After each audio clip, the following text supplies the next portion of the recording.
Howdy, howdy everybody, and welcome back to Counters Casual Competition number 100, or strictly speaking, 101. This morning we did have ourselves a double-up competition, which was won by the spectacular Shelbys, managing to win things out from the OS side of things in spectacular fashion. For anyone who's coming to this for the first time, this is a 3-round competition with the focus mostly on just messing around and having fun. A little bit of competition, but a lot of our prizes are given out randomly. This is a celebration stream of 100 similar competitions being done across a huge swathe of time, which I'm trying desperately not to think about quite how long that's been involved. But we'll be going through today pretty much a regular tournament that we do have, thanks to the competitive TFT subreddit, some extra prizes to give out to people who participate in both tournaments, so we'll be figuring out who that is as time goes by. But yes, before we get things underway, I'd like to introduce you to some wonderful folks who'll be alongside me for this afternoon's broadcast. Getting closer to this evening, it's kind of terrifying.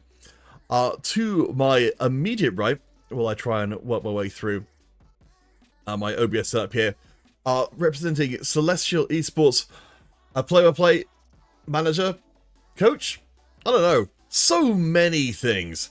Everything in the world. Luna, welcome to the stream. Hello. And also joining from across the vast oceans, he's paddled here on a piece of wood, and he would chuck if he could chuck, but he won't chuck because he's very well prepared for today's competition. This is what happens when I make up my own intros. It's ProTried. If you keep that going on right now. I'm so very happy to have you both here. And ProTried, I think this is maybe the second time? I don't know if it's ever happened before. A second or third, I think, time I've been on a casual tournament, which is always a delight. It's just such a great way of engaging with TFT. I love these ways they're able to rope people into the competitive community without just throwing them in the deep end and saying good luck. So I think it's just a fun way to get involved. All right, well, of course, with the double-up competition concluded, we now head into more familiar ground. Once we'll be trying to gather up our players for our first game, which I think is probably going to be starting pretty darn soon. Starting with you, Lena. What kind of comps will you be expecting to see our players narrow in, burrow towards most fiercely in our 3-round competition? The 3 that I think I see most commonly are Boombot Bruiser, Full Amp, and Dynamo, with either Elise or MF carry. Not too sure if that is changing in the last couple of days. It's been a little while since I've sat down and properly put time into looking at what's been played. But those are the ones that I've been seeing the most commonly, the most consistently over the last couple of weeks. How about you, ProTried? Well, I was going to say, like, for me, I think of Amp whenever I think of any mainstay TFT compositions. Annie truly is a monster, but to actually stay within that Golden Ox flavor, I'm actually pivoting a little bit over to the Graves, which is a 2-cost reroll comp that's been a little bit on the newer side, and let me tell you, pretty terrifying when piloted effectively. It does require some positioning know-how here and there, but he can really become a lawnmower if you know what you're doing. Oh yeah, I mean, we definitely saw that in the double-up competition. We had lobbies where I think 3 or even 4 different people were all trying to shove Graves into their competition in some fashion, just because, as a team, having that kind of outlet, that win-out potential is absolutely huge. Well, I think our first lobby is almost ready to begin. We've got 6 tables of people playing here today. Overall, just before we do jump in, I know that both of you have got the capacity for great wisdom and be able to elevate those around you. Before we get this first game started, if you were just talking to our player, starting with you, Luna, in the competition, they're facing down 3 rounds of fierce action, what would be your words to bring them to focus, to get the best out of any player who might be watching right now? Calm, cool, collected. Comfort is key, but don't be afraid to pivot, for the love of Christ. A ProTried, say for you. I was just going to say something silly. Get a snack, get some water, make sure you stay hydrated for all this. This is a marathon, not a sprint. You got to go through 3 games, see how you're going to do. All right, let's get things started then. It's component anvils across the board, so certainly I would expect to see some of our players, making the early slams in. We know that certainly reroll comps are pretty powerful. We talked a little bit about the late game comps coming in. Drew, if you're in this kind of situation where you've got access to these great items from early on, thanks to the component anvils, are there any reroll comps that you tend to be drawn towards? Typically, when I get the option to go with such diverse item selection from the get-go, Nitro becomes a very, very big option, especially if you can hit the units for it early. Because having access to the ramping power of the minion that turns into the T-Hex later on, and the fact that you can fit it in with so many other traits. We've seen Nitro Exotech before now, we've seen Nitro Cyberboss before now. I think it gives you so much diversity that you are more than happy to run with the early power of it and then pivot your items later on into whatever you're looking to go into. Yeah, and I can say for me really quickly, actually this comp that Pills is looking to work with is the thing that really gets my ears perked, which is going to be for the Mundo with reinforcing skeleton. Any comp that requires a lot of a specific component is really strong whenever you have anvils. And for Mundo, I think his best slot is that double Warmogs or something ridiculous like that. And I'm a simple man. I see the Mundo, I want the big HP, simple as that. But working through them, making sure it's effective, and having that safety net is really important. Yeah, and I love the reinforcing skeleture. Skeleture? Okay, I put an extra syllable in there that doesn't actually exist.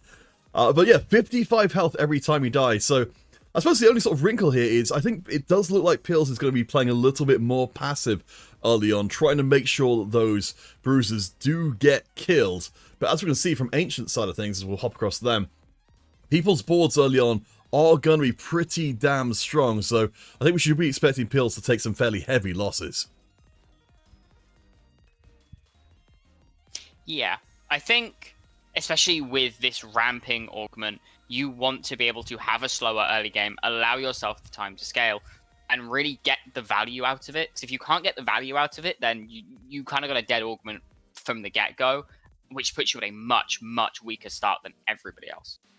It's important to remember, though, the only thing you can control in a game of TFT is yourself, right? How you're looking to position, how strong you're looking to present. And if you're in a position like Ancient right now, you're looking pretty good. You already have the 2-star on the form of the Seraphine. You get some good damage out here. You want to try to make a run for it. Meanwhile, for Pills, I think it's okay. Take your foot off the gas a little bit. Go for a loss streak. Get your econ in a loss streak where you can guarantee it, as opposed to maybe a little bit of feast or famine that Ancient might have to deal with if they run into a scarier comp. One of those comps that could have been scarier is Gene Bison. We'll switch across to their POV at the moment. Really interesting to see that they've got the prize fighter augment, so going to be getting rewarded with more components, for managing to really streak quite heavily, because 5 wins is quite a lot of wins. That's why I'm really surprised to see Gene not deciding to, actually slam all of their items to, give the best chance of getting those wins in. Yeah, trying to find an early streak of some kind is imperative, especially with so many Fast 8, Fast 9 comps that are on the cards, with the 4 and 5 costs being so strong. Some kind of streak really wants to help that, and a win streak does that even better. You conserve health, which is the major upside to a massive loss streak, which will allow you to then play a bit more frivolously in the later stages of the game. And I think this is just a little bit of the double-edged sword that you see with an anvil, right? Where you're given all of these options, but you want to make sure you're building some kind of best in slot. You want to make sure that you're building something that's going to be useful to whatever comp you have in the late game. But if you don't build something, you're just losing HP and you're losing out on gold level augment power in Gene's case. So it's such a dangerous thing to play with. On the other side from there, at least that's my approximation to their name. They seem to have a name which is specifically designed to trip casters up. Again, we're not seeing any items being slammed at all. It's looking like we've got a pretty reasonable setup for some kind of Dynamo version. And maybe there will be able to even pick up a second tier to make that even better. The thing that I want to call out, though, is that that's the third lost streaking player that we've seen. And that means if you're a player like Chris, currently 100 HP at the top of the lobby, you're feeling really good. It's a lot easier to maintain that win streak if everyone else is trying to go for the loss. Also leads to a lot of danger for these lost streaking players because someone's going to break their streak eventually. In fact, multiple people will likely break their streak. You only have one person truly lost streaking at any one time, which is a tempo advantage in and of itself. Well, taking Holy with Chris, Leona on 2-5. 2% odds, baby. so we've got this is the board of directors. So this is the one which certainly allows Chris for a lot of immediate damage. I mean, to follow on what you both were saying before, you see not just a lot of lost streaks coming into place, but a lot of those seem to be revolved around trying to build a late game dynamo board. Unfortunately, Chris, who's so powerful at the moment, is reaping the win streak rewards, so might well be able to get to these good dynamos before the lost streaking players can get there. The interesting thing, though, is that with board of directors, you're usually going for Vexotech, which isn't quite that dynamo line, but hey, I want to see creativity. It's the casual competition, after all. I think it wouldn't surprise me to see a pivot onto Vex carry with these Elise items as we get later on, if you really want to make full use of that board of directors.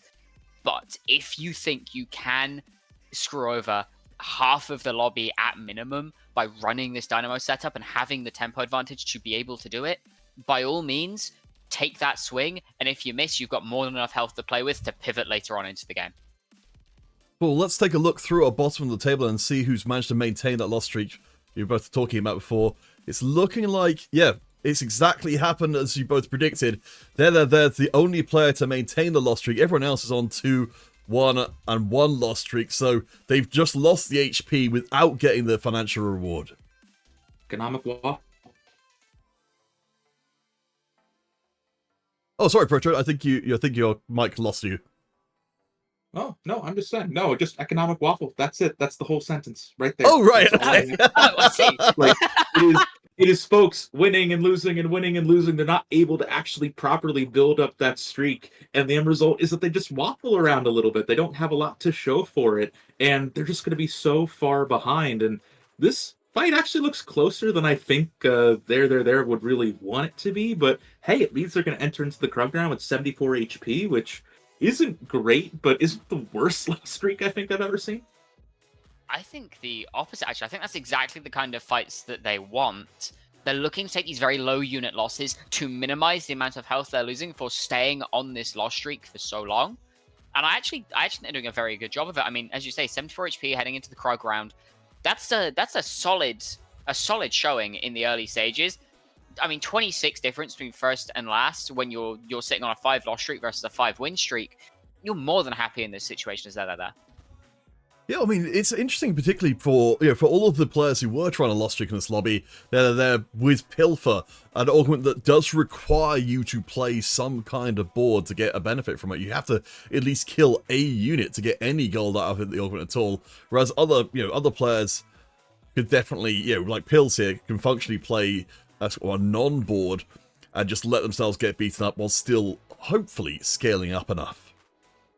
What's the difference of HP right now on the Mundo on the board versus the Mundo on the bench? It's too late now. No way to check. Never The know. right question. Moments too late. Check Darius to the Darius. Oh yeah, side. do that. Yeah. Oh yeah, it's Ooh. Holy Christ. yeah, it's a lot. 1.5 times. Well, The skeletures are being reinforced. So this is one of those things that when you look at it, you think, this is crazy. The numbers, particularly early on, because Pills has been just letting his board die over and over again, are really, really good. I do think this will eventually show the limitations of just having a big sack of meat on your front line, if you'll excuse the metaphor. Because, it's really, really good at this point where these bruisers can do more, but Pills will need to find some kind of, damage source as well to make use of this front line that won't ideally get sniped off by something else. I mean, haven't you heard the tale, bigger number equal better person? I mean, that's just all I'm seeing right now. Touché. Which bigger number, though? Because it's the bigger number in level versus the bigger number in health, and the bigger number in level is winning. That's fair, but if HP is bigger number, which makes me feel bigger happy. Which, you know what, let's just look at the silver Serotonin. avatar. Dumbify is actually really crazy here if they want to go nuts. Oh yeah, I mean this would be crazy. They've Oh, done they're it. doing it. Yeah. All right, Oh. I'm gonna ask you Another for an bruiser over/under. already. Give me an over/under on how much HP you Oh, think that no. dummy has. Do you want to go first? Or... 10.4. Oh, I'm gonna go like more like 8.3. All right, let's see. I'll leave it to the chat as well. Do you want to make a guess to how many HP that one has? We've got 10 point, around 10, around 8 from Protride. This were four developed bruises in there. Give you a few more seconds. I didn't think about the bench. All right, let's see who's closest. It's almost exactly 10,000. Nicely done. Ooh, I love that so much. Listen, Dumbify is one of these augments that I feel like everyone is afraid to take, but whenever you find the situation for it, it's just absolutely hilarious. Obviously, this isn't going to help the board situation. It's going to be a loss streak for a little while longer, but now it means that when you are pivoting into whatever your late game board is going to be, you're just going to have an even more enormous wall of meat, as you were saying earlier. Like a prime cut. I'm really curious to see how this develops long term, because again, you know, as we've been talking about before, there's been a lot of dynamos knocking around. One, you know, if we're talking about ability to get past, I maybe need to stop saying wall of meat at some point. If to get past these bruises, you know, having backline access like something through with Morgana, who can do some serious damage while bypassing the front line, still will be a problem, no matter how big the dummy is and no matter how developed these bruises are. This is a going to be an interesting one to watch. There's a lot of items that just aren't being slammed on the bench as well, so this board still has a lot of room to level up. That being said, in first place, yeah, there's a reason for this win streak, despite having very low star levels. Yeah, I was gonna say the new, the new rod that's been added over the old static shiv. It works so nicely with the already void staff. Thank you. It synergizes so nicely with Elise to get that magic shred out there. However, I have to give it up to Frenzy though, who we've seen a little bit here and there, has been running that hustler, which usually gives you that level advantage, and they've turned it into this amp board that we were talking about earlier on, where they've already found the Annie. I think the Nico was part of their front line too. Like, this is already the buildings of a strong comp, which finding it this early is exactly what you need to do as hustler before everyone else catches up to you. Well, Luna, Yeah, I know that you're a big fan of Amp yourself. Like, I know we'll come back to actually seeing Frenzy's board in just a second, but from the glimpse you got there, you know, where are you kind of feeling like Frenzy's long-term potential lies? I mean, currently sitting on what I believe is Neferi, Morgana, Annie. So you've not got the Yuumi in yet. So you've still got that to come. And the Yuumi is definitely one of the units for the amp comp where a lot of the power lies just out of the sheer amount of damage it can put out at such short intervals, alongside the... There was not a Morgana on the board. Where is the third amp coming from? Am I missing... Oh, Neferi. Not Neferi. Nidalee. Duh. So, yeah. You're missing the Yuumi. I don't know what made me think that Morgana was an amp champion. Missing the Yuumi. Once you get that and a Gunblade to go with it, your board will almost never die. And then you just need to get to that Samira. Because getting 5 amp is so important for these amp comps because of how much it actually buffs up the units that it are part of this trait, right? Like the Annie gains a lot more of the mini projectiles. Neferi gains more dogs. Yumi's ability, I believe, bounces. Samira's fires more bullets. It's such a big buff to each of these units that you want to full invest into it. Oh, hold the phone. I just want to point out, Protroid, as we kind of develop our discussion about Frenzy's board here, that Himmel on the other side, these units look a little bit familiar. And that's what I was going to talk about here. Phone held, phone put back down to make sure it goes in the receiver and I don't hear the beeping noise over and over again. Really, this is the thing I've been worried about here, where even though Frenzy has really been able to get there first, Himmel has the better long-term strategy now that we're starting to get into the mid to late game of TFT. they have a more economic advantage. They're able to push levels to 8 and 9 potentially more easily, to let them put more amp on the board, to find that Samira more easily, or just even to roll a bit more. We saw they already have the Yumi 2 just picked up. So really, we are seeing a lot of these similarities. It's just going to be a question of how soon is it going to take for the economic side of things to drive the differences. We'll keep our eyes very closely on Frenzy and Himmel as they develop along the same line. And that's why I was asking the question if it's just with this group of 6 players. No, it's with, we've got, I believe, 6 different tables of 8 players that'll be reseeded between rounds. We'll eventually end up with a top table for that final round that we'll be covering. Pills, we haven't checked in for a little bit. We've got the 10,000 strong dummy, though I suspect it's, yeah, it will be growing as the stages go. So what we have seen, you know, as we've gotten this board a little bit more developed, is we've of course got that astonishingly good Bruiser frontline, but it seems to be, at least for the time being, we've got Varus there as our scaling backline as well. Yeah, and the interesting thing about the Varus setup at present is we're running with the Rage Blade, which isn't standard for Varus. Varus is much more of a magic caster in this set. You know, the Jeweled Gauntlet, the Hand of Justice, Spirit Shojin, things like that. So I would imagine the Varus is acting as an item holder for a Zeri, would be my guess. Zeri, one of the more popular carries for Exotech, or for Rapid Fire in general. You've got that Flux Capacitor coming in when you hit that Exotech 5 as well, which is also a notoriously good Exotech item for the Zeri. So I think we are looking at a potential late game pivot into Bruiser Exotech, with Zeri being the primary focus of carry.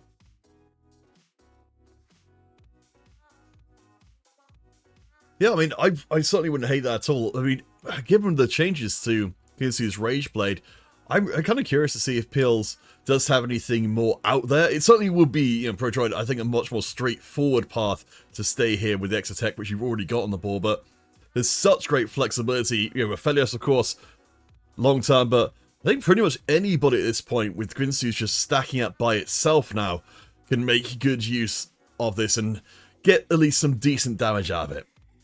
And I was going to say, I feel like the Zeri has really gotten a bit of a bad rap over the last couple of patches, just because if you really look at the progression, she went from being absolutely broken with Hollow Bow to TFT players doing the thing that TFT players do, which is say, oh no, Hollow Bow has been nerfed, this unit is trash and no one should ever play it again. Furthermore, going in with the Ginsus, oh no, this unit is trash and no one should ever build it again because it can't synergize with all the other rapid fire bonuses that you get. However, through all of that, there's still a lot going for it. There's still scenarios where the Zeri can be strong, and heck, if you're worried about those scenarios, there's the Aphelios. Try to see if you can pivot into that meta comp. Speaking of Zeri Aphelios, looks like there has found a later version of their board with MF, Aphelios, and Zeri. Is going to lose out on this occasion, but still sitting on that 11 loss streak. Surely getting close to the point where they can start to invest and really come online. I certainly like the silver augment setup we've got there, but I mean, yeah, so there being the loss streaking player we saw from before, managing to be the one who survived through that. I feel a little uncomfortable with where kind of we are HP wise. I mean, you know, sure, we've got the most gold possible out of this whole thing and also have been pilfering this whole time, but this board needs to be able to get some real work done, or there will be the first one out. I'm looking at the back line right now. I'm just ignoring the one-star front line kind of across the board here, just because you have a lot of really scary things right now. You have the Misfortune 2, you have the Zeri 2, with I believe the enhancement that gives her that little bit of extra attack speed as well. This all should work out fairly effectively here as a board to stabilize at stage 4, but beyond stage 4, I agree. Like, you're looking at 21 HP, that's 2 lives charitably right now, 1 life dangerously quick if you don't do something about it. You got to start figuring this out. You need that front line sorted. Oh no. Oh, okay, we're fine. We're Close. Good. Very close. Easy. Never worried about it. Never punished. Well, let's revisit the Himmel and Frenzy story. Remember, these are our 2 AMP players who are building exactly the same lines as each other. Frenzy with the Hustler has gone up to level 8 and actually managed to find the Samira at level 8, you know, just by actively rolling all of their gold.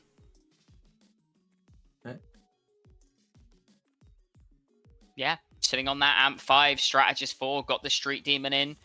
Would like to see the Samira and the Yumi flip-flopped. There we go. Get the full effect of that Street Demon square onto this Samira. And just like this board has come alive with the fires of the support behind it. The strategist there for the Nico, for the Echo, for the Ziggs, allowing a little bit more of that survivability and that safety, along with the max amp, which means all of these champions now, short of items and star levels, are going to be outputting as much damage as is possible just from a base level. And correct me if I'm wrong really quickly, Counterfeit, but is that duo Q that I see as the final augment there? I think it is, and yeah, I'm pretty sure that's how they got around Hustler to find the Samira. Like, these are these big swings that I was talking about earlier that you need to take in order to get around the economic shortfall of the Hustler when other folks are starting to outpace you. Obviously, this is still scary, right? You're going to be down a gold augment later on when folks are finding their own 5 costs naturally, but if you're looking to tempo right now, that's a godsend. Yeah, no, even with this being a short competition, you really can't afford to be taking those big L's in the first round if you want to make it to top lobby and potentially win out the entire thing. So I like this from Frenzy. I think also recognizing you're in a lobby against Himmel who is contesting you, just getting to the units a little bit faster and getting your board online gives you that safety. I mean, Himmel, at 61 HP, probably will hit the Samira before the game is over, but we don't know how long it's going to take for them to hit the ultimate version of their board.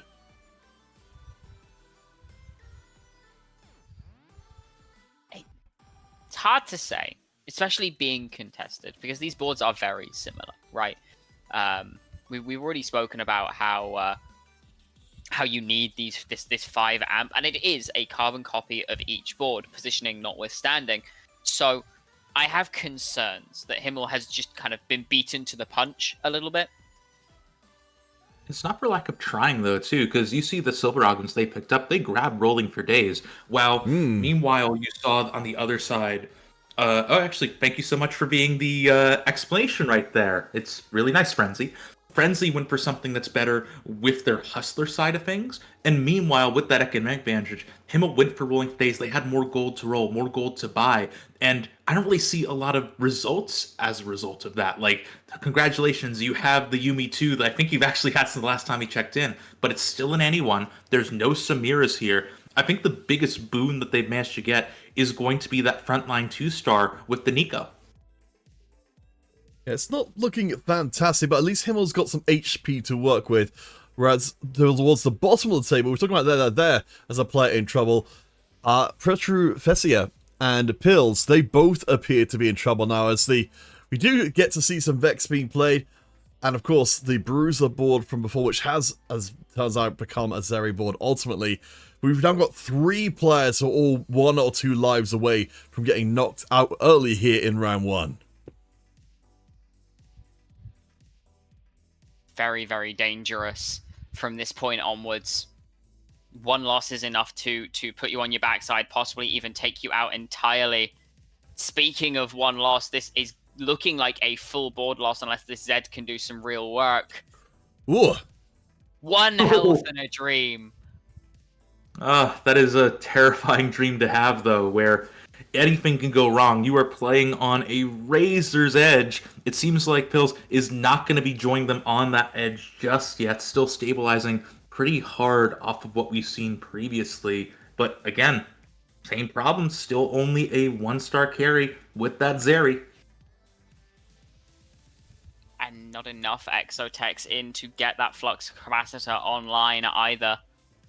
Now we see the Jin go in, and it is there and available for this Zeri if they so choose, which they will. But it's dangerous. Sitting on 4-7 with a 1-star Zeri, 1 stray ability flying at this carry's face, and your hopes and dreams die with her. Exactly. I mean, this is where I would love to see from Pills' side of things a Hextech Gunblade or similar as the, as at least one of these items, just because your eggs are completely in one basket. I mean, the foundational equation here for Pills' board is, massive quantities of frontline and a Ginsu's Rage Blade will eventually mean that you win. But if you ever have the damage dealing component of that equation taken out, then you are donezo. See how it goes, though. They're rolling a little bit to find items for a secondary carry. Probably just going to end up being the Varus for the extra stuns for stall, because Zeri is just going to be the queen of everything here. I don't know, though. Like, this is starting to become that Rice Edge that I was talking about. Yeah, it most definitely is. Not to mention, as you can see on the other side, there is already a Zeri in play with the newly added Kraken Slayer and that Spirit of Shojin, also already 2-starred, has the Flux Capacitor themselves, and as the Zeri goes down, there is a worry that Pills' hopes may be on their last legs. I think he's just about down. going to survive. Yes, that's Also at 1 HP.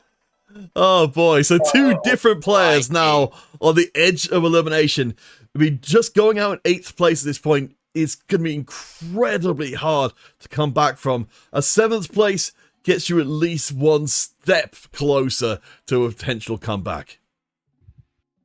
They slammed the Hajj, actually. I just noticed that's still on the bench. I know they're messing around with it earlier. That could have been a difference maker there, especially when you see the Sejuani surviving on 5 HP or so. Anything to try to take her out sooner, avoid those extra stuns, could have been helpful. But now you go into Frenzy with, again, another 4-cost 2-star. I don't know. This is going to be a tough order to fill.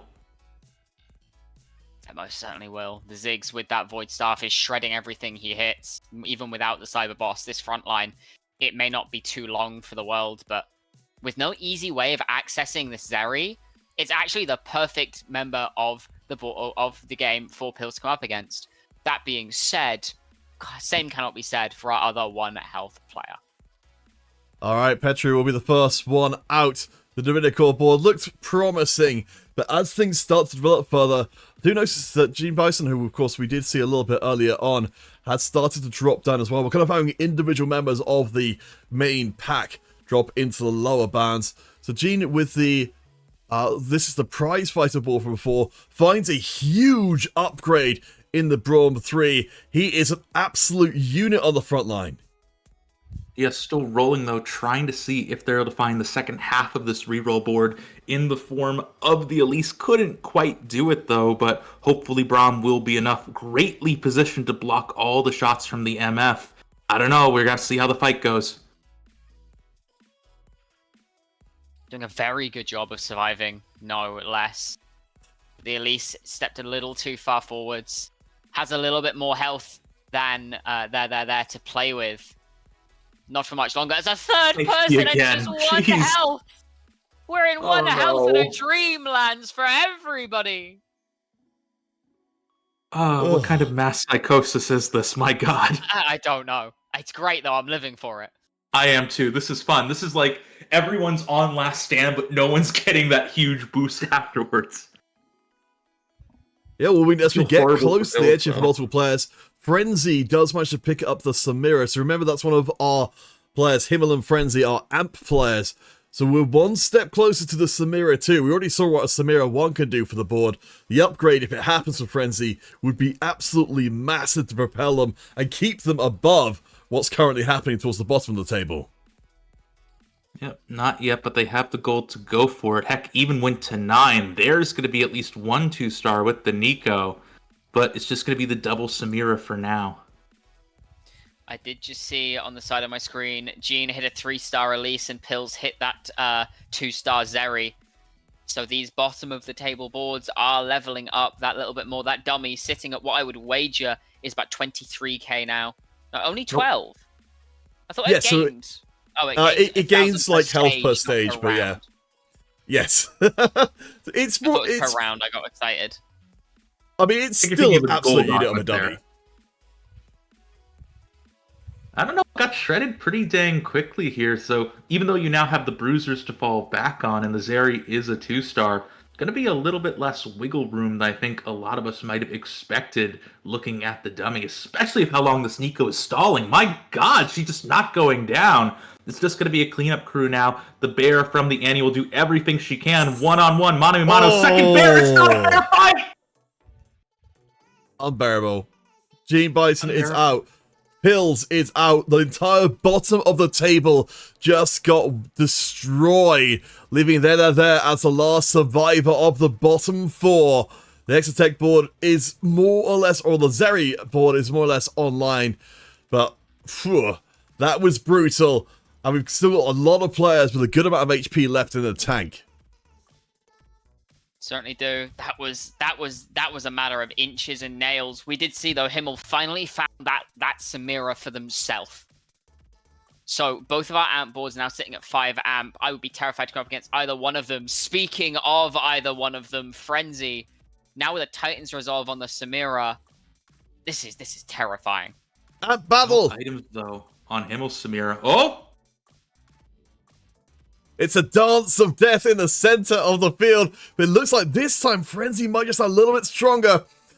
Yeah, and he casts, and yeah, Himmel takes the hit. So this is a rivalry made on just trying to claw up. We have our top 4. Frenzy on 20, Himmel on 23, the 2 amp players. Ancient on the 7 Anima board. And Chris Prans from much earlier on with the Dynamo setup. Those 2 ahead of the pack. It's really just the question of which one of these amp players can hold on the longest. We actually check out Ancient for just a second, though, because I feel like it's been ages, perhaps an eternity, since we've seen this ancient creature. And I gotta say, looks like they've been just playing good TFT off to the side here. Play a vertical, pick something strong, use something like the Xayah, which just generally is a good unit right now. Yeah, just good, clean fun here. I think something even more important is we've seen a bit of an adaptation for the game state on this Xayah. Typically, we'd see Last Whisper as that 3rd item on this Xayah to get a bit of the shred going with each of those feathers that lands. But instead opting for that Giant Slayer, knowing there was a lot of Bruiser players in the game, I really like this change because Xayah is such a strong unit when she can start to shred through frontline health bars, stack up those feathers, and then one-shot the backline. TFT isn't a game about what other folks are doing, it's about what you can control. And if you see other folks going for that high HP total, you can control your difference by building the Giant Slayer. It is a great gambit coming in here from Ancient. Oh, I think it's a really good spot because, yeah, we can see on the other side. I mean, there's a little bit of armor going around, but yeah, we don't have the Bastion boards that would normally fully necessitate bringing in the armor penetration. Himmel, though, does have the 3-star Yumi, but it won't stand up to the Anima squad.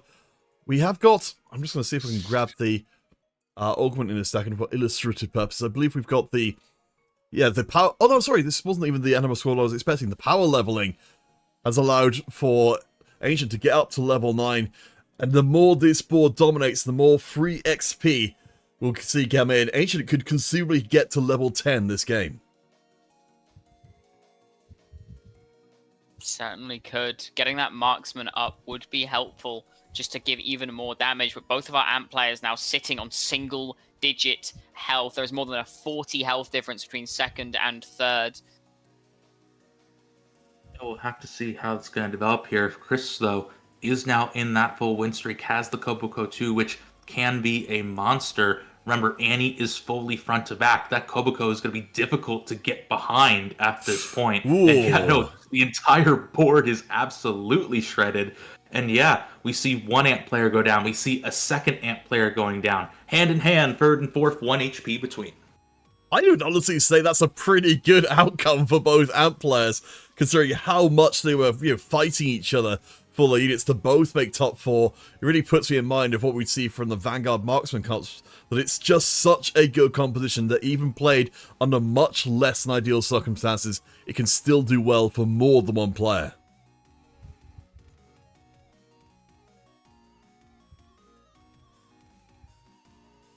As we move on to checking out what Chris and Ancient are up to. As you mentioned before, ProTroy, both these players with a good amount of HP left in the tank. The only question is whether or not the Dynamo board or the Anima Score board will have the better top end. I mean, this is just going to be one of those classic slugfests here. And I think, as you were saying earlier, Ancient does have the higher cap at the end of the day with that experience game, but anything is theoretical, right? You can go to level 11 if you wanted to, if you had enough time, and not a cap, I suppose, but let's just move on past that example. If you are unable to get there in the first place, though, that is not just going to be enough here. And Chris certainly has developed a board that is going to be a wall, just in general. The other important thing to mention for Ancient is getting this 2-star Renekton. A lot of those items are invested into this very strong 5 cost with that Deathblade, that Bloodthirster, and the Edge of Night, but a 1 cost is going to be infinitely weaker than a 2 cost. And as it stands, there is a 2 cost Renekton on the other board for Chris, who has just gone to level 10. It's so difficult to try and find a way through. Well, let's talk about the individual components we've got here then. We've got the 4 Dynamo on the backline. We've got an Elise who's only 2 stars, so I would say, if anything, for Chris, the frontline quality is incredible, but the backline still has got room to develop. How many blobs are on this Zac really quickly? Because to me, this is looking absolutely terrifying. It's peak Zac odds just generally because you have great itemization for it. It's a 2-star, and Zac's just going to be pretty much the best distraction you could think of for that Xayah, right? She's huge single target damage, but now you have a single target that splits into 2 more targets that the Xayah has to deal with. Just incredible counterplay right there.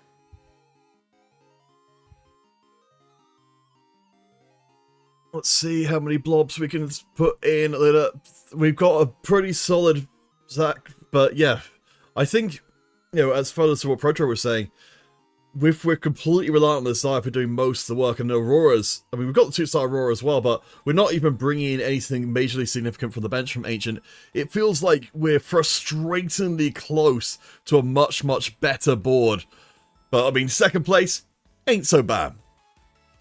No, it's not. I think the best adaptation you could make here for Ancient is having this Renekton take a chomp out of that Xayah, make that gamble, and hope the AD he pulls is enough instead of having him pull from this Silas. He's just getting 1 shot as it stands and not being 2-star. There's no marksman in to allow this Xayah that little bit more damage either. And it just means the board is getting absolutely rinsed. Chris was top from the beginning and finishes top as the world would have it. Yeah, I was going to say too, I think maybe there's a world where you can argue that Ancient could have swapped sides on the Xayah at the last minute in order to try to not have to deal with that Zac up front, but you're still going to have to deal with the Zac eventually, right? That is just going to be this huge threat of virus, a threat, if you will. Sorry, trying to move in all the different trait stuff, and it's not working. So again, moving on. It's still something you have to deal with. I wasn't quite sure if that was the board to deal with it in the first place, but still, second place, that's a great start to the day. All right, general friends, well, that brings our first round to an end. I'm going to quick check. I don't imagine anyone's still playing at this point, since I think we're a little late out of the gate with that game. Yes, it looks like all the games are done. So what we'll do is we'll take ourselves a short repose for 7 minutes to see if we can bring all of our ducks to order. When we return, we shall have the second of our 3 rounds today. We will possibly also have a dance competition based on what I'm seeing so far. But who knows what lies on the other side of the break. The only way to find out is to stick around. We'll see you in a few minutes' time.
Alright, clear the decks, everyone. It's time for round number 2 of Counter's Casual Competition. We have got Luna and Protride. I'd like to keep them mysterious. And myself for this second round. Let's take a look at what came out of the previous round of competition, though. I think we've got all novel ones coming in. So TFT Panda, who came to this as a last-second edition, a very experienced CCC participant, managed to take their win against Smacked Crabs with a long crocodile. What are your thoughts? About the comp or what the heck you just did? Because I have very different thoughts about each of them. You know, potato, potato. Okay. For the comp, I'll say this is pretty exciting, right? Like, anytime you see folks go for that rapid-fire croc, it's going to be devastating, right? Like, Renekton's main issue is the lack of range, like all frontline bruisers. Giving you that range is just gonna be good. Furthermore, he just synergizes so perfectly with that augment with that trait as well. Remember, Renekton on cast 1 attacks twice per auto, cast 3 attacks 3 times per auto. It just synergizes so strongly and really just allows you to run away with things. Yeah, 100%. You know, shing, shing, shing, shing, shing, shing, shing, shing, shing, shing, constantly from 6 miles that way makes it very difficult to have any way of dealing with it, because not only does he attack incredibly fast and deal a crap ton of damage, he also, by nature of being a frontline unit, is incredibly difficult to kill. Yeah, all of that extra HP as well. And the Quicksilver. Little Weiss in the chat, happy with the 4th place. Look like, yeah, running the Golden Ox board. Looks like a decent one there. So we actually, I know Protroy, you wanted to bring up that we were seeing less of Graves than we would have expected there. It was a 2-star Graves board, but did have a 3-star Alistar on the front and ultimately a decent looking Aphelios. I mean, you know, how do you kind of compare it against what ended up finishing up 3rd and upwards? Well, I'm going to say right now, this looks like it is exactly what you want to build if you're going for that Graves board, right? You're going to be going for that combination of the Golden Ox 4 and on top of that, the Divinicore 4 to really give you that big, crazy stats ball. The problem, though, is that there just wasn't enough damage on the part of that Graves, probably in the mid-game, if I had to guess. Obviously, we're sort of playing a little bit of archaeologist right now because we can't see the exact state of things, but not hitting that Graves free and going instead towards the Golden Ox Aphelios, that is a strong choice and can allow you to make up that position and get you to that 4th. But then come on, I'm looking at the rest of the lobby and this is insane, right? 3, 4, oh my god, 4 2-star 5 costs in third, 2 of them in second, and then obviously it's just that range extended crocodile that we were talking about. It's just so much to deal with. Well, then let's take a look at some of the other lobbies we have going for us as well. We have to have the GOAT, who managed to even pull off an even more impressive achievement, the 3-star Misfortune. I'd imagine that would have been a pretty heart-sinking moment to see that locked in. Yeah, you can see one of those amp boards in second with 2 2-star Annies, so close to that 3-star themselves. And in third, a couple of 2-star 5 costs, but it's nothing compared to this Misfortune, right? I mean, MF is already a really incredible carry unit with that Dynamo.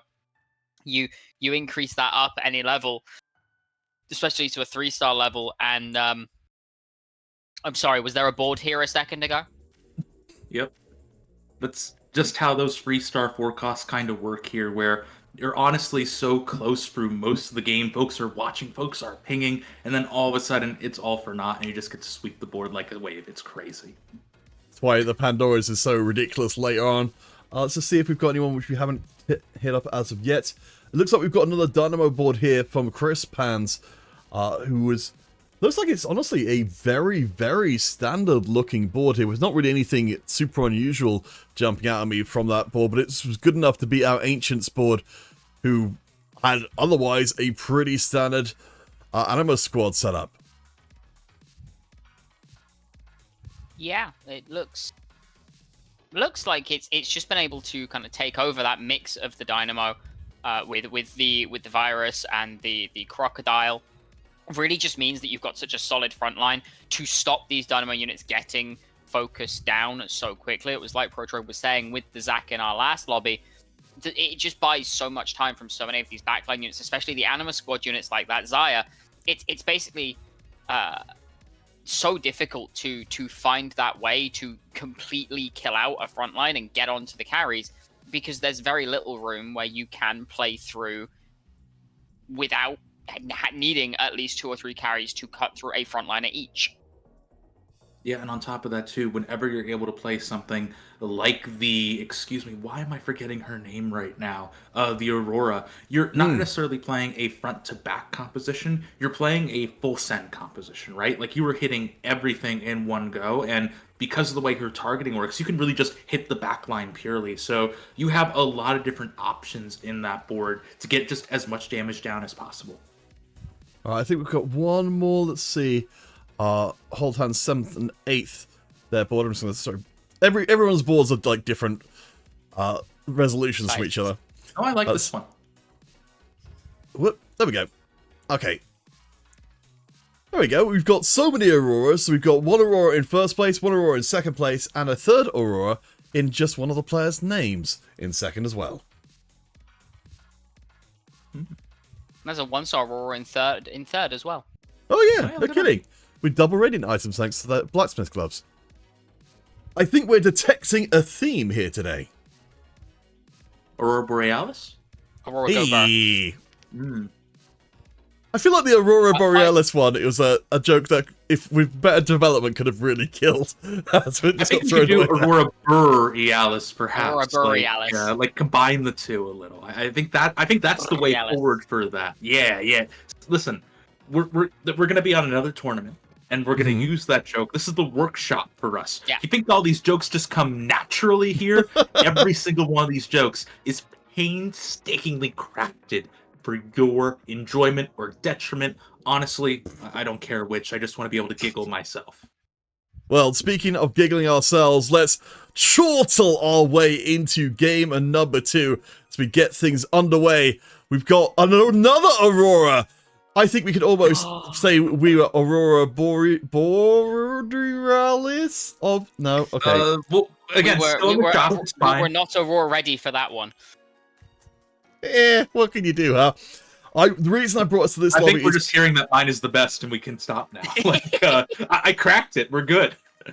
So, the reason I've come to this one is I'm just double checking this is who I think it is. I didn't get direct confirmation from them, but certainly someone playing it under the name of Lalana, and seems to have the same amount of friends in there.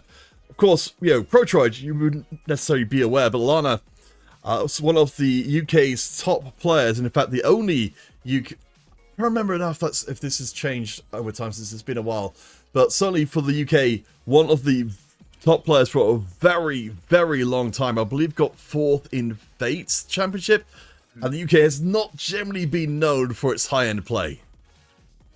Oh no, I know. I've seen your play every now and then. That makes sense to me. Wow! You see, I thought you were going to go after me for the joke construction. Your house. No. Never attack the players, always attack the co-commentator. In his own home, man. It turns out that I have no home anymore. Together, it's fine. Yeah. You're higher ranked than me right now, too. Like, what the hell am I saying? I mean, I feel like you didn't have to volunteer that information. You're undercutting your own joke now. I mean, I'm trying to be kind to you to make you feel a little bit better. Protroid, you see, like, if you're gonna roast me anymore, at least commit to the bit. You are insulting me by not committing to it. That is more insulting than the insult itself. Sorry, what is this game? TFT, I think we call it. What's happening here? Try for the punchline. I don't know. Anyway, this is game 2. We are in, I want to say, one of the lobbies. We are in table 5 right now, where we've got some familiar faces and some new faces to the field as well. Of course, Pills, we've seen around the place. Locking around, he looks like he might be back on his nonsense here again in game 2. We've got we're cooking up a storm here. Our frying pans are all ready. So as you can see here, of course, as always, we'll be able to share around. We've even got a potential start here for what could be a, very commonly a Bastion emblem to go with all of these other Bastions he's already got online. Oh, you gotta slam it though. You need that first hit of it. Come on, get that HP. It doesn't matter if it's gonna be on your main carry. You just want the HP. There's also the argument that you hold it for a Bruiser emblem, you look for the Fiddlesticks reroll. That one's good too. I mean, you've got a tier already there ready to go for Pills. I guess we'll look around and see what everyone else has got going on, because we look like we've got something interesting from Pringer's side. They decided to take the Wandering Trainer, so hopefully we'll be able to find out just a second what they've ended up picking up. If these are two together. Okay, so Marksman and Slayer. I mean, it's not terrible. I think we could probably work with that and make a Vanguard Marksman board. It's actually not bad for an Anima Squad board either. Slayer gives Vayne a bit more damage, and the Marksman means you can skip Jin entirely and allow Xayah that maximum amount of damage as well. So could see an Anima Squad vertical start to come through if we find this early enough Alawi. Also helps with that front line as well, just because generally for Anima Squad, you're already going to be running Vanguards for between the Silas and the Leona, but beyond that too, you're probably running 4 Vanguard here, and just generally giving yourself more ways to stall is always going to be useful. Oh, and thank you for the hot tip, Pills. We're checking in the second Wandering Trainer player. Skylamp's done even better, so we've got a second Marks from the Emblem M, but Skylamp also gets the Vanguard emblem as well. That's absolutely crazy. And I mean, they pretty much got the whole game laid out from this point forwards.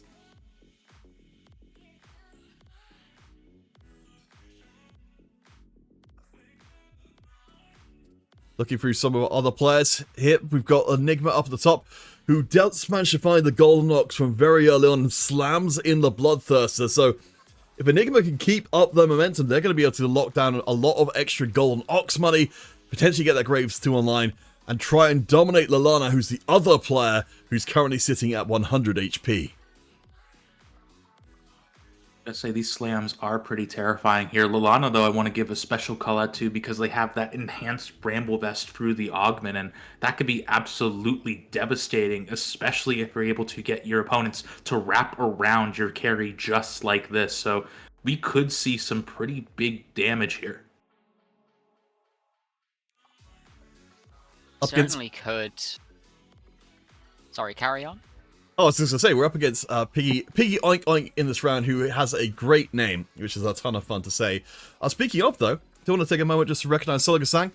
The chat at the moment, the German Maus squad has been doing very well for themselves recently.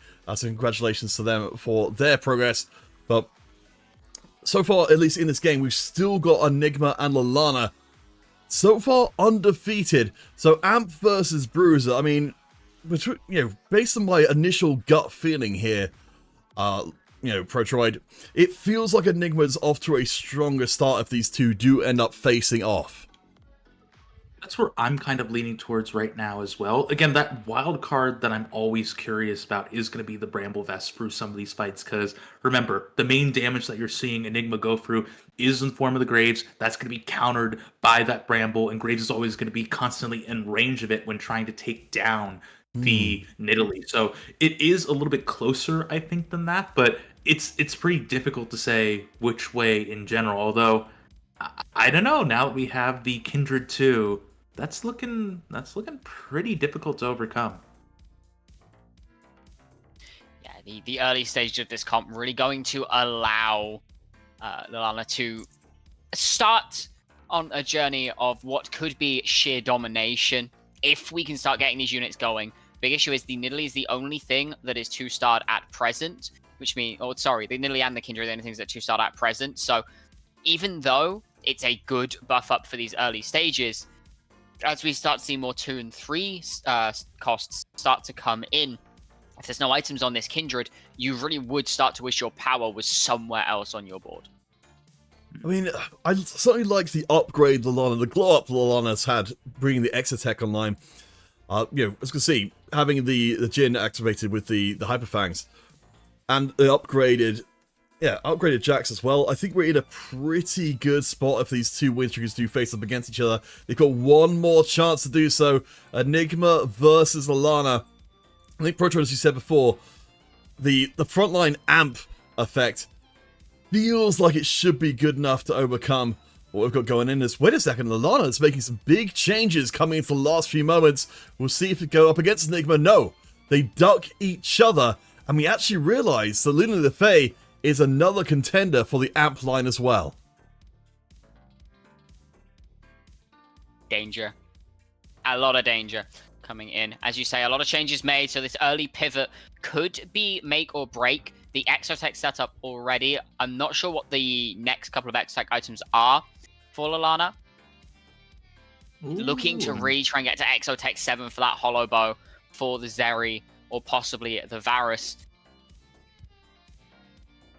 Just another thing to call out quickly too, Ludifae is going to be the third player going for amp, which for the record is terrifying, right? You saw how close things were when only 2 folks are going for amp. A third is just going to cause the entire composition to collapse with all the Annies that need to be taken out of the pool and used between the 3 of them. That's a really quick way down. The thing that's even more scary though is that Ludifae is actually running the amp augment as well, so they're not really given a good way to pivot out of it if they want to lose their gold power from the overclocked.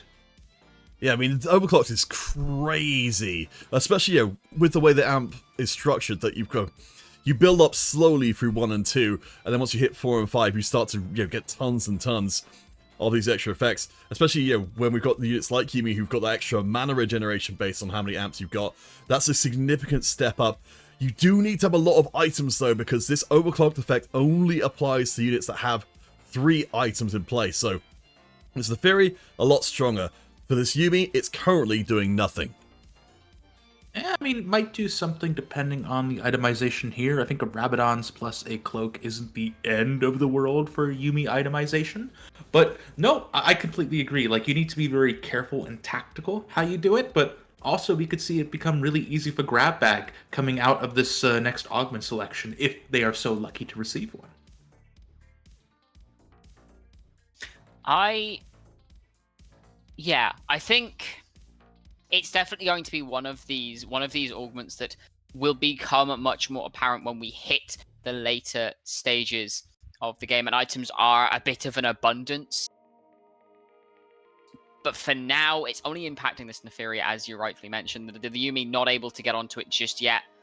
And with Yumi being one of the stronger units in an amp setup, you really want to get her going as soon as is physically possible. One of the discussions that did come up more recently, as we will see our next one coming in, so certainly quality or quantity not so good for Luna Fae, with the current setup, but is looking for a little bit of extra itemization. Oh, Lucky Gloves, though. Yeah, I mean, that gets... I mean, in this case, that could turn all of the, kind of extra amp units into the enhanced version, the overclocked versions, as we've been referring to them. Radiant Refractor was the decision. Ooh. I'm not opposed to it either, honestly. Well, one Are thing we I wanted seeing to an put... age-old Neferi carry? Yeah, this is... So the reason I'm confused by this personally is I was expecting to see more of a tier focus. That we seem like we may be going for Neferi and Yumi reroll as a whole, but instead passing up on the tier, I believe to get a sword instead. Yeah, Luna in the chat saying, we're Neferi gaming. Apparently, Luna Fey has something else in mind. I will say, I've heard very positive things about Neferi, like paddling all the way back over to the States really quickly. I will say that both Gangly and Spicy Appies have been singing me the praises of Neferi for like over a patch now. And granted, she can be very strong. I'm not sure if I really like the Edge of Night Radiant on her for reasons that maybe I'll get into later. But it really is going to come down to positioning, I feel like, however we're going to be able to maneuver on through. Could I take a guess at why you don't like it? Oh, yes, you may, obviously, of course. Well, so as you can see, the Radiant effect is to heal up to full health. I'd imagine it's because normally with the Edge of Night and the kind of the Omnivamp built into Neferi's kit, Edge of Night would proc, Neferi would cast, and then do most of that healing just based off the ability anyway. Pretty much. That is exactly on the money. Gold star for you. Radiant Edge of Night really just feels like an attack steroid for Neferi, which, granted, isn't terrible either, right? Like, that is still going to be useful here, but most of the successful Neferis that I've seen have found ways to wrap into the backline, as well as just dish out insane amounts of damage that their, granted, even more enhanced amp through the overclocked is going to be able to thoroughly double down into. So don't get me wrong, this is still going to be useful, particularly in this early game where you're still only down onto a Neferi 1. We could also talk about concerns of how that is still a Neferi 1, by the way, when you want to be able to natural a few more here and there to really be truly quote-unquote Neferi gaming. But hey, I'm down for it. I'm excited to see where this is going to go.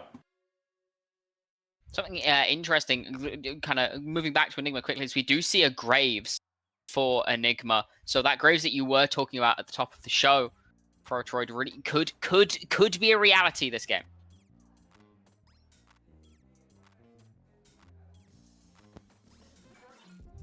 Well, to further that point, a lot of the games we saw in this morning's double up competition, Graves 2 was absolutely everywhere because he was such a good item holder, but the games where you were able to actually get Graves 3 because nobody else was going for him ended up being ridiculously strong. You roll so much, you're able to get so many free stats out there. Already pretty decently, I'd say, up there, and also being able to throw in with that, the Trinity Force, that is going to be pretty terrifying to deal with as well.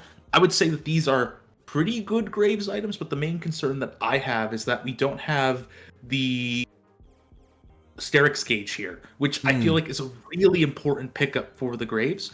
Don't get me wrong, I like the Quicksilver a lot, I like the Bloodthirster a lot, but this is one of these awkward moments where you wish you had that fourth item slot. It's interesting because, our entire board revolves around Graves staying alive, and traditionally he does tend to put himself into very dicey situations. As we see here, he'll end up being focused by the backliners. So the Bloodthirst is the only thing, and it'll be able to just pour out damage to keep you alive. I wonder, if long term, if we don't have the Sterix, we don't have the Edge of Night, if he's just going to get blown to pieces by some of these backline carries as they come together and get fully itemized. Well, do you want to learn the Graves positioning trick, actually, as Enigma unfortunately goes down out of the full win streak? That was probably a safe sigh of relief for the rest of the board that doesn't have to deal with it anymore. Oh, we did talk about it on the previous show, but I think it bears repeating since I think it's still not necessarily super known to people. Okay, so if you don't mind me just stepping in for it. Yeah. Graves, remember, has 2 range at the start of all of these fights. So the thing that you really want to do is move them into the second row and also directly across from the primary carry that your opponent has. The end result is that the first dash is going to take you probably behind the enemy front line, and once his initial target is dead, he can immediately flip around and just throw a few shots into the main carry. It's a really quick way of taking out enemies here, there, absolutely everywhere. Unlike in the front line, like we're seeing right now, where you can get a little bit stuck. You can feel a little bit trapped trying to work your way into the back line.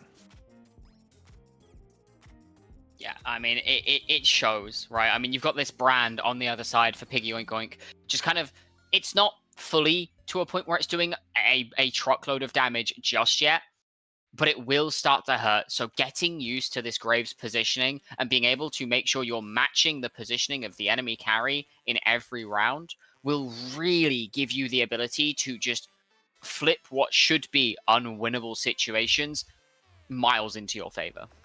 That's what you need to do when you're playing a lower cost sorry there, Counterfeit. No, please. But that's what you need to do whenever you're playing a lower cost reroll, right? Eventually, the rest of the lobby is going to catch up with you. So you need to really turn on that brain to try to figure out all the advantages you can possibly squeeze out of this unit.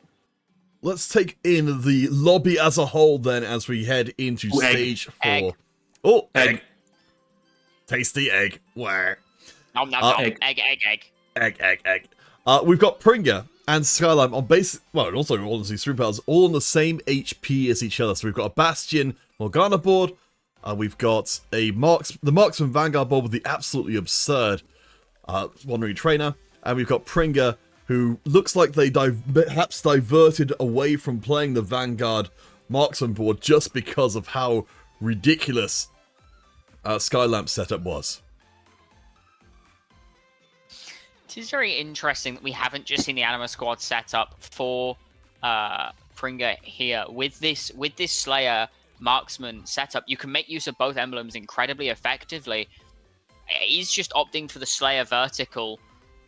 Doesn't have the Z, I think, is the unit that is being replaced by this dummy at present. And with only the 2-star Vayne and the 1-star Senna, while you can win these rounds, as we're seeing here up against Luna Le Fay, there's not quite enough in the tank for a lot of the other boards that will have a slightly beefier front line to try and cut through quickly. And I'll say, too, I really want to keep a close eye on this vein, because when we saw that Ginsu's Rageblade rework, one of the things that I think came up quite a bit is the fact that stacking Ginsu's is not nearly as strong as it used to be. Now, granted, for a case like Vayne, I don't know if that means that you would rather have a for damage item over the Ginsu's, or if you would just say, screw it, this is still going to be an optimal position. I don't know. I think it's going to be fun to learn. I have been seeing a lot of Kraken Slayer in place of it. I like that a lot. Yeah, I'm going to have a quick check into the Explorers. Yeah, Prismatic. So we got swords out the behind. I will say one thing about Pringa's setup as one of the low HP players in the lobby is that we are at level 8. We only have 5 Vanes right now, so Vayne reroll doesn't really feel like it's on the cards. As you were saying, it feels like we're very heavily missing the presence of the Z until we can get the Vayne 3 online. I was going to say, I didn't even see that Zed was missing here. We're at 6 Slayers, so I just assumed he was somewhere in this mess. Oh, no. Yeah, no, thanks to that emblem. The Z is the one that is missing. Normally, you'd use it to get rid of the Shaco or the Mundo. Not really the best units to try and fit into Slayer comps because their traits aren't the most accessible to the line. But opting to keep them in for lack of a Z, I would imagine it's likely the Shaco that gets shifted out in favor of that 4-star full cost when it comes round. But for now, it seems to be working for Pringa, sitting on this 3-win streak, ascended from bottom of the table to 6th, with much more room to grow, still not at max capacity on this board by any means. I will say, too, those Shaco items are just perfect best-in-slot Zed items, right? The blue buff allows Zed to just really dance around the enemy board gracefully, always making sure that you're able to proc and mark folks with your passive to get that damage consistent. Meanwhile, this is a very excellent use case for that Edge of Night, because Zed is going to be focused out. He is going to want the aggro drop. So all of it works out pretty scarily, if you ask me. It's one of those instant mixes, just add the Zed. Well, it looks like, I think Pringa's in a pretty solid spot so far. We do see, of course, the egg ticking on the other side of the field, but I think Pringa's okay for the time being. So let's check out Skylamp. This is the Marksman Vanguard board from 4 with the double emblem setup. And yeah, it's looking like Skylamp is going to be in pretty major trouble along with Spoonpulse. Unlike Pringa, these two do not seem to have been able to turn things around. And while we're getting to the point of the game, we've got great units on Carousel. Even with first choice, I think Spoonpulse in particular could be in major trouble and potentially out early. Yeah, definitely could be. Bastion Dynamo setup, so not really got a massive amount of traits on the board, sitting at that level 5 mark. So, I mean, I would wager that's something like a Morgana reroll, considering we're at 4/4, sitting at level 5. I think that was the quick glance that we saw, yeah, and you can kind of see the results here. You're just not hitting a lot of this stuff here. You do just get the jacks. Not really the one you want, though. And I feel like at this point, you just have to send it for that morgue. There it is. Level up, get the 4 Bastion in now. I don't think you can't stay here for the Poppy. It's just not... There's not enough time. You need board strength right now. 4 Bastion is a huge pickup.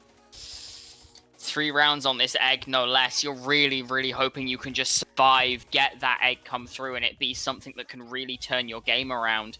I'm going up against Lalana's board, which has pivoted pretty much entirely into this Exotech.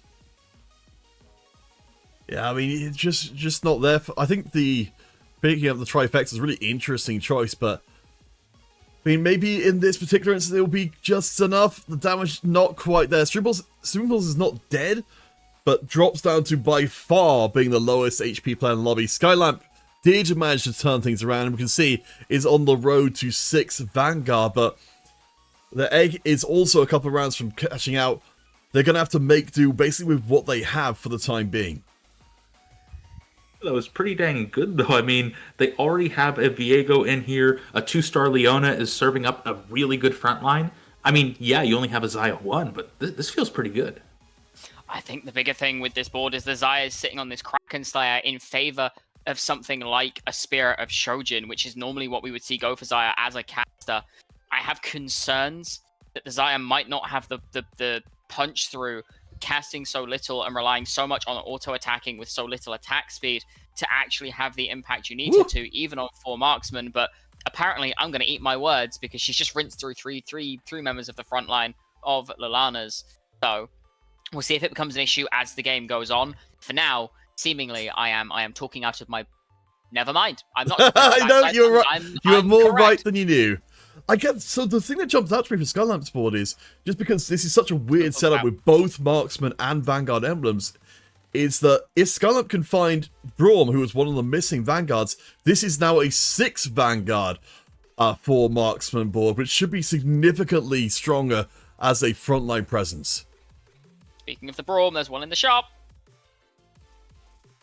It doesn't seem like they're looking for, or they're just waiting for that gold to come in from the creep round. Sorry about that. Something fell on my desk. And honestly, I gotta say, I think I would much rather see it, right? The extra stats they're getting from Divinocorp, I don't really think they matter in this case here, on the case of the Renekton. Yes, we talk about how he's hard to kill, but 1 star, not eating anything. He's starving. Wait, let's see what's in the egg. Egg? Egg. I like There's that. a Radiant item, actually. I think that's an artifact. Let's find out. Artifact.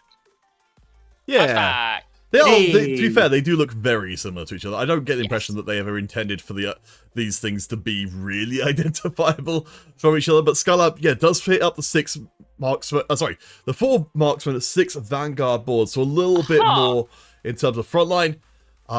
I don't know if Skylamp's actually going to activate all of these items, though, in time. Tricks of Glass could have been another Vanguard on the board, but too late to come to the field. I think you pick it up here, though. Yeah, I mean, interestingly enough, they opted to go for the Skarner rather than the Braum on field here.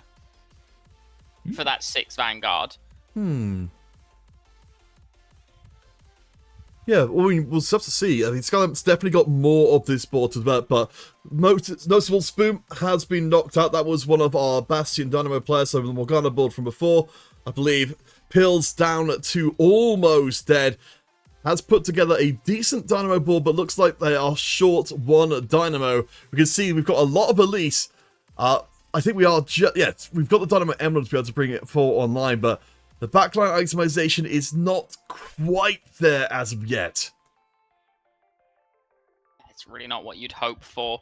You've got 2 Elises in this backline as well. You're missing a backline unit. Not really having something to bring in with this Dino Emblem. It takes off the need for Aurora and Morgana. Could look to bring the Aurora in anyway as the game goes on, but I mean, for now, you're just hoping and praying that your release is enough to carry you through. It is also just rough because you also have the Misfortune 1, which, that's not going to be enough to carry you through at all. But another thing to call out is that when you are seeing folks go for Dynamo, Skylamp also goes out really quickly. Usually, Skylamp took out a Vanguard unless the dummy just doesn't count after. I think maybe the dummy doesn't. Yeah, that's the issue. Okay. Yeah. All right. No, we're down to... that tripped me up too. Yes, we're down to a top 5 then, with Piggy Oink Oink leading the field with a what seems to be a relatively standard Street Demon board. Been dipping into the amp pool, of course, with the Samira. In second place, Luna the Fae with a 5 amp board. And in third, the Divinicore setup, where we do have the 3-star Graves that we were talking about, uncontested in this lobby. Ooh, that's the positioning I was talking about. Look at this right now. It's going to immediately turn around, and yep, there goes Vayne. Perfect shot there. Interestingly enough, the Graves is sitting on Mittens. Now, if I'm not mistaken, Graves has a fixed attack speed. Oh no, he's got the weird interaction where it's sort of like that, but in this case, he will be able to attack quicker. It's just that he doesn't gain mana in the same way. It's interesting.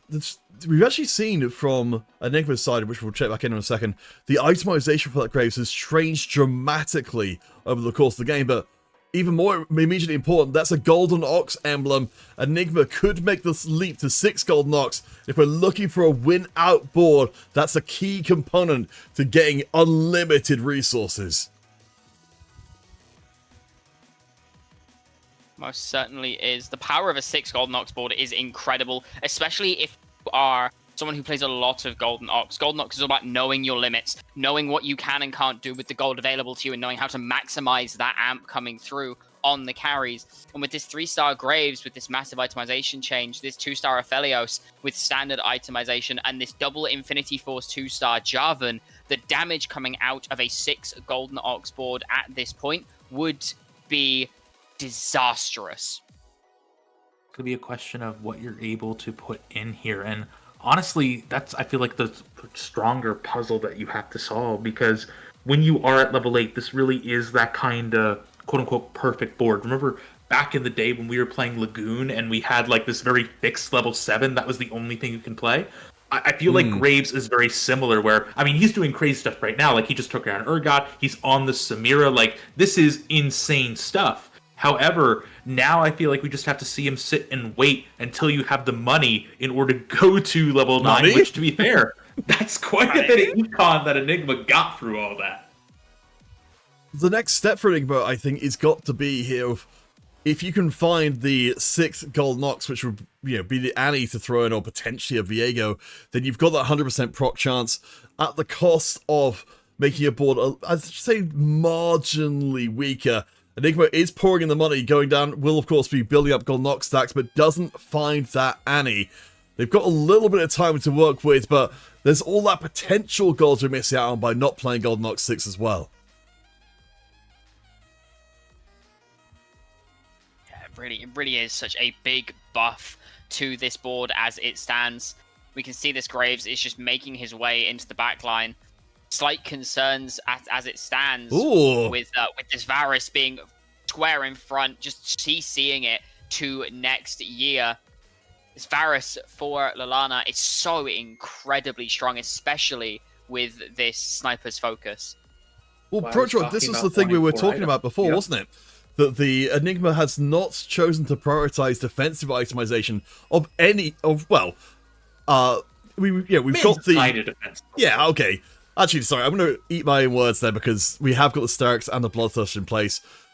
But we still see, even with reversing course on the previous point, some defensive itemization for the Graves. When he comes up against something like Lalana's got going on, like massive single target burst, he can't survive, especially with a double carry in one corner for Lalana. It's funny too because I feel like players often have a very interesting relationship with Quicksilver, where it feels like it's kind of useless in a lot of situations. And granted, like we don't have a lot of those like interactions like we used to back in the day, where oh you need a Quicksilver to try to avoid Zephyr, or there's some other kind of weird interaction. But I feel like Graves is one of those rare exception cases that we could easily point to and say, listen, you were a frontliner. You are going to be the focus of single target damage like the Varus. You're going to get easily hit by huge AoE stuns like the Sejuani. Being able to try to find ways around that is always going to be useful. I think that's really well said. And as we see Piggy Oink Oink, we're left with our 4 players in the top 4. Lalana, Enigma, Piggy, and Looney LeFay, all roughly on the same HP. Lalana, though, with the Vex Tech board, definitely seems to have found his feet very well. All that CC, all of that pure damage. And I love seeing the voice stuff in there for the AoE shred to make sure this all goes off. Absolutely huge. Piggy's board, I don't think is able to stay up. The brand will get knocked down, but Luna LeFay and Piggy, our current 3rd and 4th place player, both take big losses after that previous round. We're close, perhaps even to a top 2. Can you quickly just check the damage to that last fight? I want to see if that was actually a Vex board or a Vex board or a Varus board, because Varus was doing a lot of work through all that. Yeah, 20,000. It's incredible just how much work Varus can do when he's got support around him, right? Like, this Vex is fully itemized to deal damage, right? And 12,000 damage is nothing to sniff at. But that shred on multiple members means Varus's ability is going to absolutely rinse through anything it touches, because, of course, it does spread. So Vex casts first, deals the AoE shred, allows Varus to cast on the primary target, spread around the board, and we can see this front line for Luna LeFay just doesn't exist. As soon as that Vex cast comes in, Varus follows it up and absolutely annihilates the board, taking us to our top 3. I mean, there's certainly a reason why Lalana is regarded as a legendary player. But Projo, I love, the kind of the support being given into the squad. We've got the trifecta for more generalized stats. We've got the calculated enhancement as well to pour more in. It feels like we've got a real good sort of all-in composition where it's just, we've got these 4 units that do something on the board: the Varus, the Vex, the Sejuani, and the Mordekaiser. But they've all been so incredibly well supported by the augment setup. I completely agree, and I think in Varus's case specifically, Varus is just one of those interesting units that kind of does it all a little bit, right? Whenever you have a damage unit that can also dish out a ton of CC as well, you're usually in this really weird design space that I feel like the TFT team doesn't want to dive into too much, because then you sort of end up with a one-size-fits-all solution. But that's pretty much what we're seeing right now, right? Like, especially with the Sniper's Focus coming in, that means that all of these attacks, especially those long-range ones onto the Samira, look at that, just goes down to half immediately, are going to be incredibly hard to overcome. Hell, it means you can even stun the backline with that focus and bypass the frontline Nico if you so desire. Something that's also very worth mentioning is Mordekaiser doing so much work as both members fall. Lalana will take first. The Mordekaiser 3, with the items he had, combined with the Vex and the Varus, makes that board so difficult to try and punch through. Something else I think it very worth mentioning is, before Pringa went out, was looking for that Viego for the 6 golden Ox. We had 2 players holding Viegos. One almost had a 2-star, one had a single, just making it so incredibly impossible to hit. Made Pringa go out in 3rd, which then immediately opens the board up, and Alana comes in and sweeps through with this incredible Vexotech setup. Well, friends, we are 1 round away from crowning a champion of Counter's Casual Competition 100 Singles Edition. That's right, we're all here for the singles action. But we will be taking ourselves one final break before the final round, and we crown ourselves a final champion in our finals. Have we reached semantic satiation? Have we reached TFT satiation? We say no. We'll see after the break. We'll see if there is any such thing as too much TFT.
Howdy, everybody, and welcome back to Counterfeit Competition number 100 Singles Edition!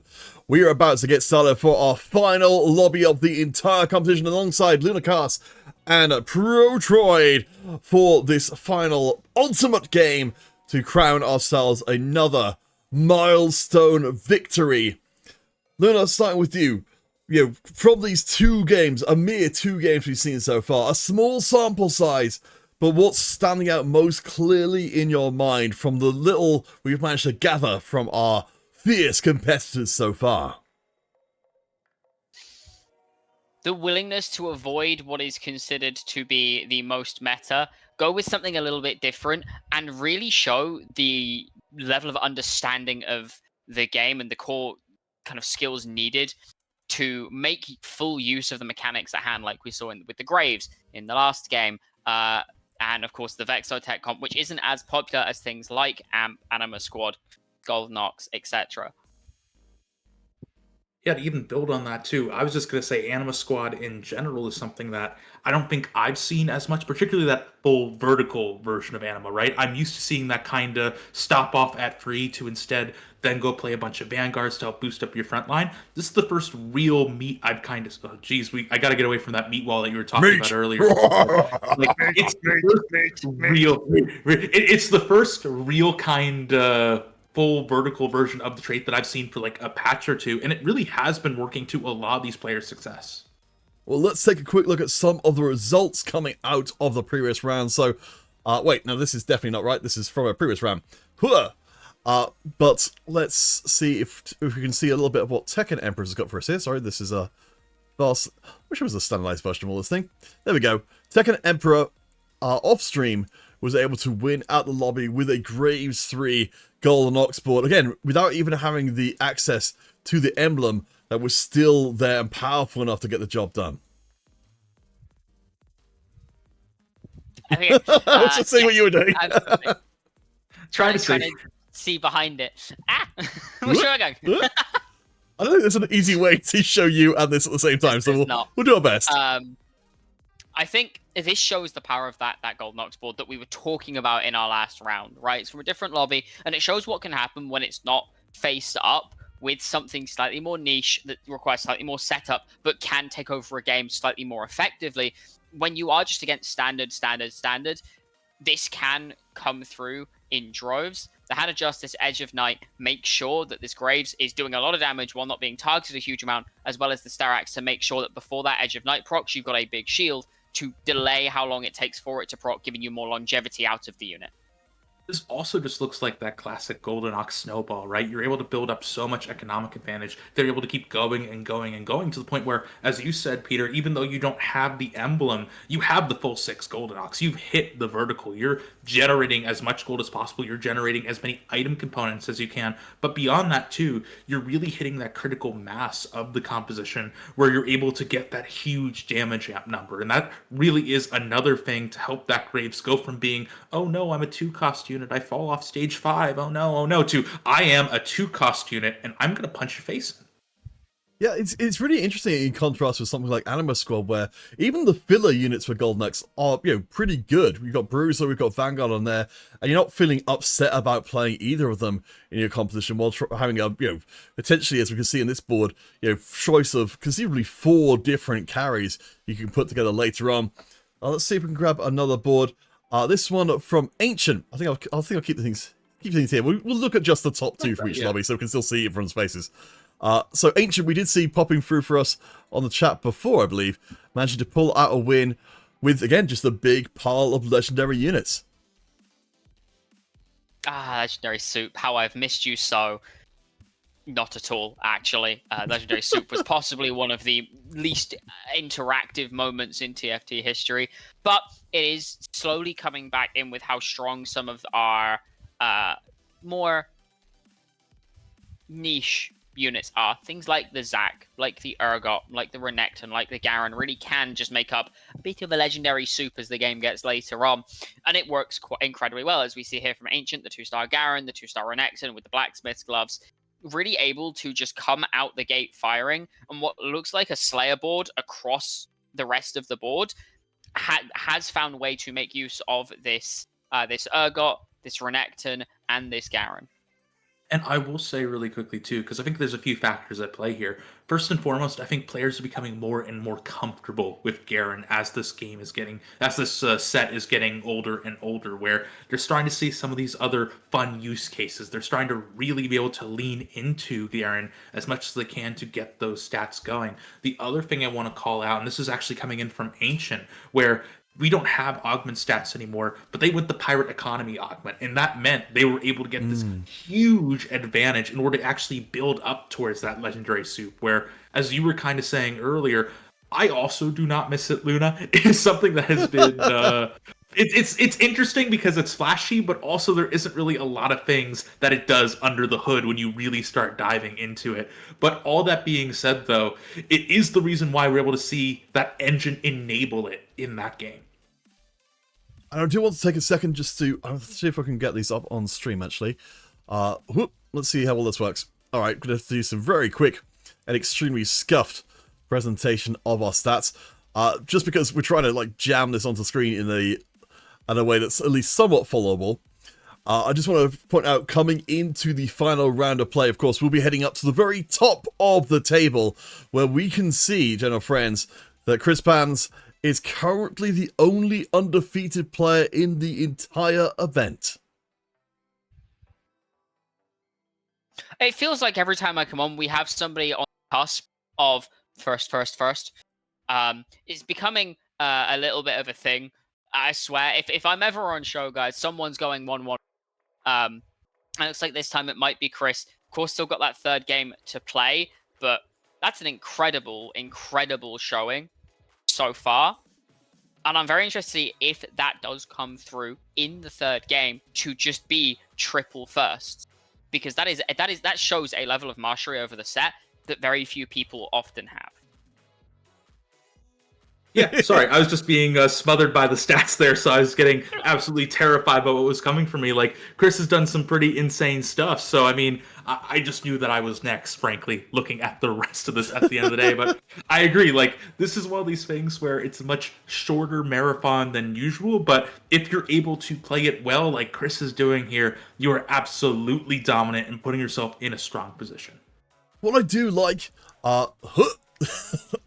for this particular setup, again, production is my passion, is that we've got Panda, Ancient, both there with the first and second place. So we've got some very, very strong competition for Chris Pans in the last game, and Goat and Aurora both on 14 as well. So while Chris is on the verge of being able to run through this tournament completely undefeated, we've got a lot of players who'll be looking for any kind of stumble on Chris's parts to overcome and leap into first place.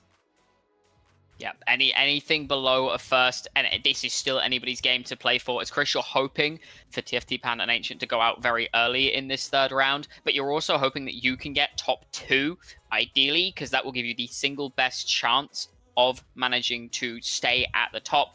But there's still plenty of leapfrogging available, and if Chris has one bad game where he ends towards the bottom of the table, suddenly everything becomes in question. Who can take that first place spot? Because everybody second through 8th can leapfrog, because it's a difference of 16 points to 13 points throughout. Yeah, that's always the thing that I want to watch out for when we get into a final lobby, because if we see something crazy happen, like Chris entering into finishing off in 8th or 7th, or just something lower off in the table, in some cases, whenever you're able to get those consistent firsts, it means that you're not entirely out of it at the end of the day, but it does open up so many other different storylines and possibilities for players to be able to take a first themselves, almost like a blue shell in a game of Mario Kart. Oh, well, that's the thing. You come into table 1.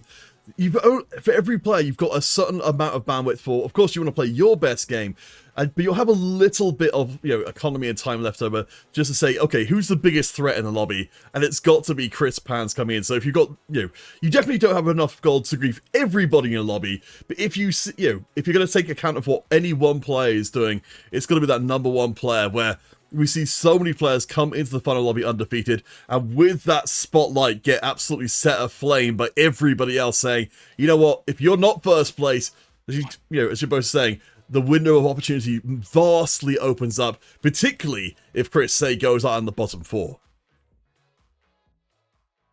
Yeah. Absolutely. You really are hoping that Chris goes out in 8th if you are anybody below them, because it allows all 7 players to then have a chance, right? Whereas if they go out in 5th, 3 players are already below them, guaranteed, not a chance, and then it's the top 4 you've got. So it's not more any more interesting from our perspective to see 7 people vie for it. It's much more interesting from a player's perspective because it means you have a few more active moments to be able to just fist fight people and say all out brawl for first place, friends. Yeah, and I will say really quickly too, like this is the thing that the spotlight makes me worried about, right? Because I saw this in a game that I was casting earlier this week, actually, I believe with the Team Liquid Super League, the 4v4 league that I do with Tri-State Tactics. And towards the end of one of those matches, we had a pretty clear inkling of which player was sort of in the lead, and we saw the entire enemy team hold misfortunes, like 1 or 2 apiece, and the end result was this crazy like first place run that this player was going for only ever stayed on a misfortune 2 was one, excuse me, was never able to really find that 2-star. Other random boards just had 2-star MFs on them just to purely counter that. When you are in a position when you're in first and everyone's watching you and they could check back to your position and say, hey, I just need to beat you, what are you playing, what can I hold, that is a lot to have to play around, and it's not always in your control. Alright, friends, it looks like we've had a delay on one of the lobbies, which means that round 3 is on pause for a little bit. I think what we'll do, just to make sure that we get through the entirety of round 3 without having to go to a 3-minute advert break in the middle, which would be devastating, of course, is we will take another short break. I'll chuck in a 3-minute advert break during that break, and that will keep us clear for as long as it's humanly possible to get through completely uninterrupted for that final run to the end zone. So please do stay tuned. We'll be back, let's say, in about 3 minutes 30 once that ad break is done, hopefully with round 3 ready to begin. Otherwise, we'll just continue to tell war stories about all the other times we got up to silly nonsense in TFT. But for now, stay tuned. We'll be back, hopefully, very, very soon, and we'll get our fun around underway.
All right. We are back, and we are still waiting on the arrival of round 3. So, as a special treat, and we still don't know how this is going to go as of yet. I'm a little nervous. We'll see how it happens. We're going to have Pills, one of our competitors here today, joining us live on stream. Pills, welcome to the broadcast. How's the tournament for you so far? It's fun. Don't get me wrong. I enjoy every tournament I do, and I've done a hell of a lot now. Me and Mr. Duck, I always have an argument with him, thinking I've done more than him, but I think he's actually done more than me. But it's so close how many tournaments we've done.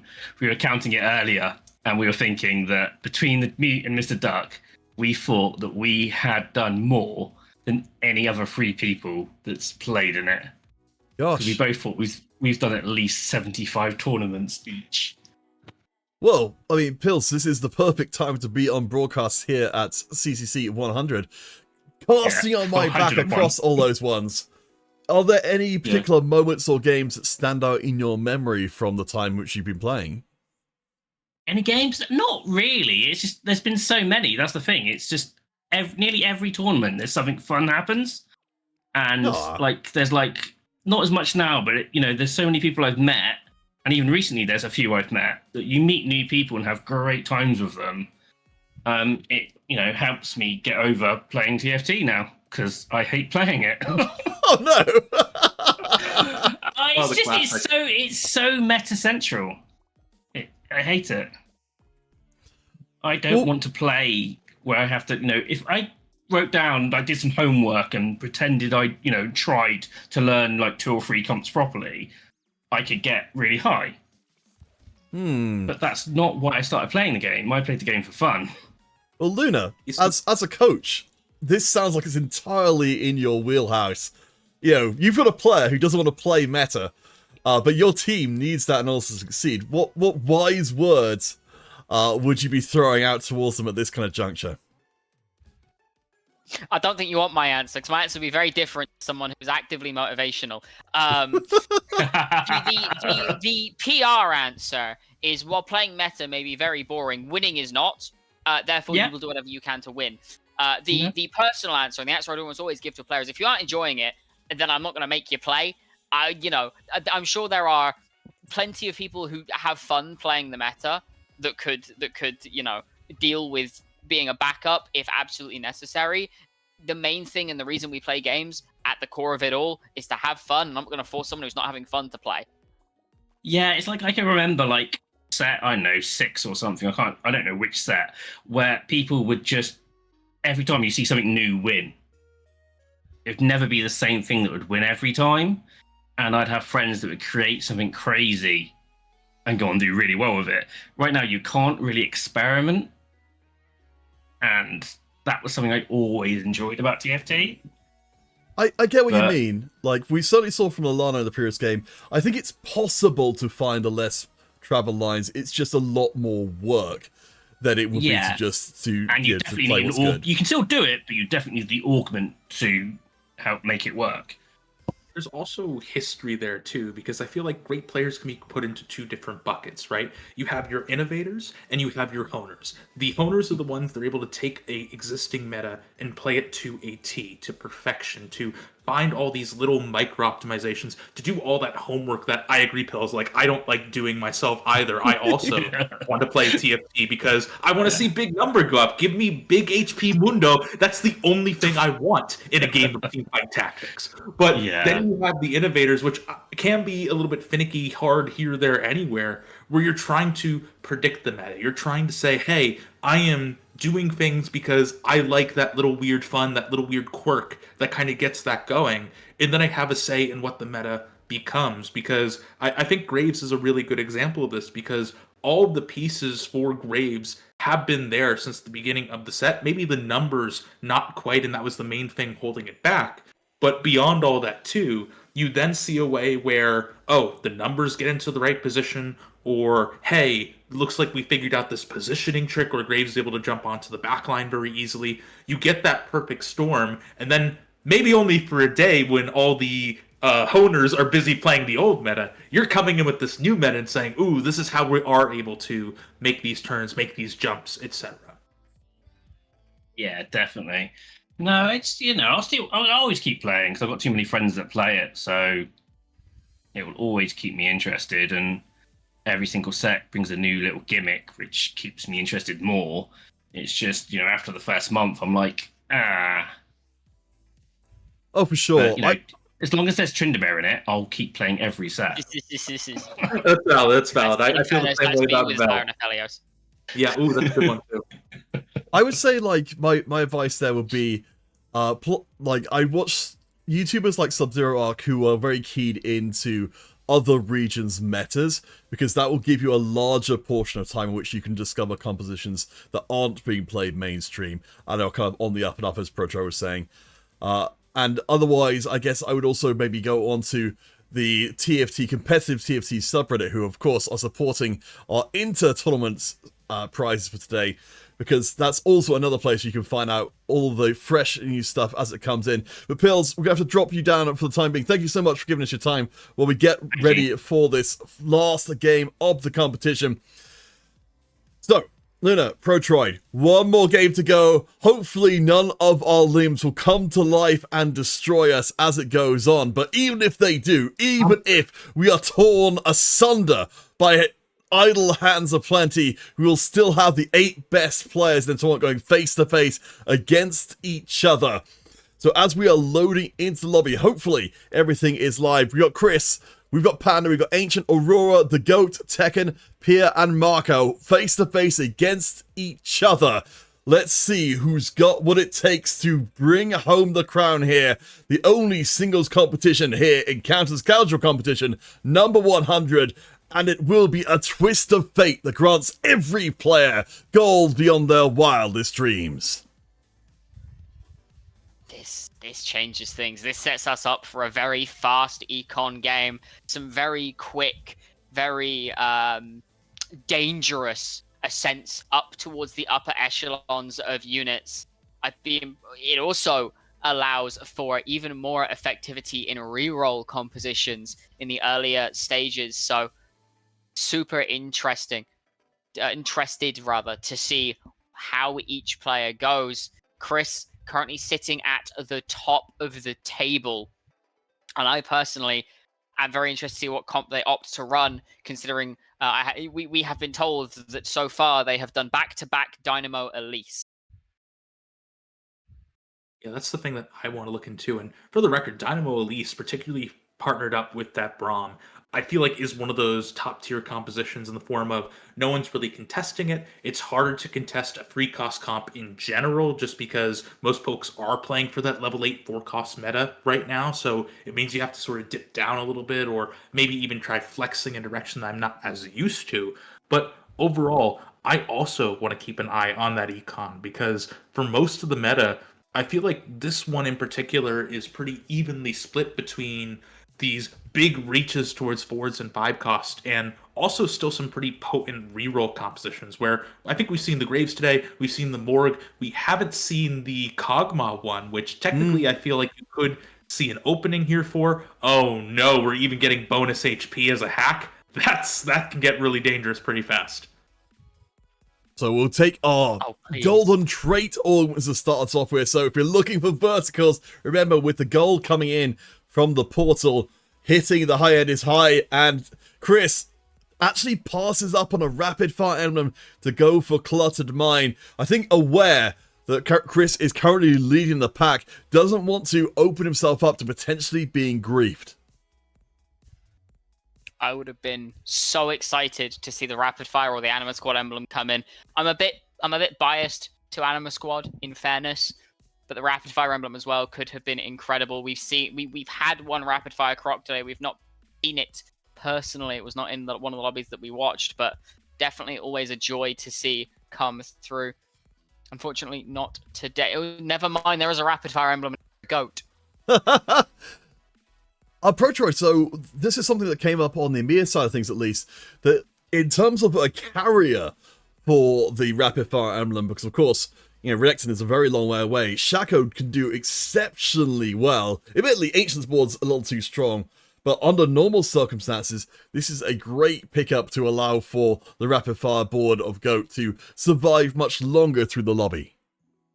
And this is one of these things that I've been seeing a lot in North America, where particularly there is a prismatic augment, the range extender. I don't quite recall the name of it right now, but that is one of Hmm. Shaco's best augments right now. Just because if you are able to go for Shaco reroll, you don't syndicate boss the Shaco just because you don't want him jumping around. You want him staying safe and protected in the back line. You were able to see such a huge increase in power. So Shaco, I agree. Excellent decision. Great way to hold on to all of this. And you could even try to go for a reroll Shaco should you so desire, assuming you have, again, the rest of the lobby playing reroll to make it easier to find some of those Shacos, the items that will allow you to do so many other factors at play. I think it is the augment you were thinking of was either scoped weapons or scopiest weapons. I forget if there is an earlier Oh, version well, than prismatic. no, it's Hmm. Because Oh, for sure. I know in past there's been scoped, scopier, and scopiest as I didn't remember that. I actually don't recall that, but I love that naming convention so much. Yeah, it's great. Well, so let's keep our, in view here. We've got Chris Pans, who is leading the pack at the moment. I kind of want to build our, what we're focusing on around. Chris Pans, our current leader, TFT Panda, who is one of our second place players, and Ancient, who is tied for second place as well. So between the three of them, they are the best candidates for winning out this lobby and becoming our champion. And so far, Panda and Ancient are undefeated. I think Panda's got a decent chance of keeping that streak up against Marco. Yeah, certainly does. You can see that the innate board strength with this Zyra, with that shred, of course, Zyra's ability hitting multiple units means that multiple units are being shredded.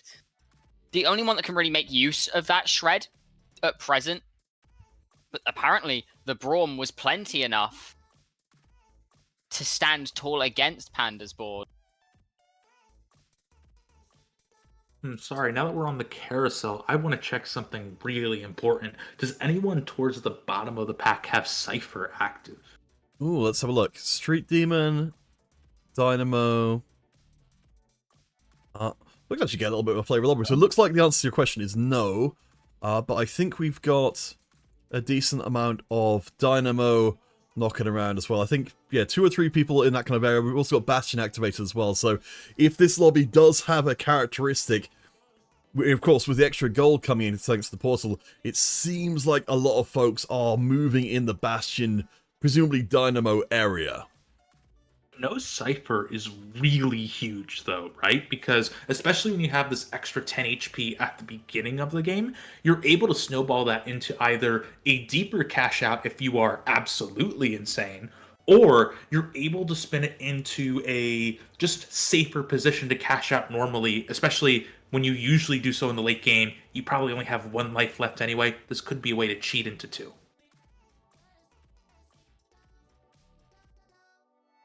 So, Ancient, I do want to bring to the forefront, we saw them very briefly before, managing to find an absurdly early Graves and a Bloodthirst as well. We can see he's just scooting around the place, being pretty much untouchable, and presumably has got a little bit of Golden Ox gold in as well. I really like the start here for Ancient, again, as one of the big 3 for this lobby, and will remain the only undefeated player, perhaps making it out of Stage 2 untouched.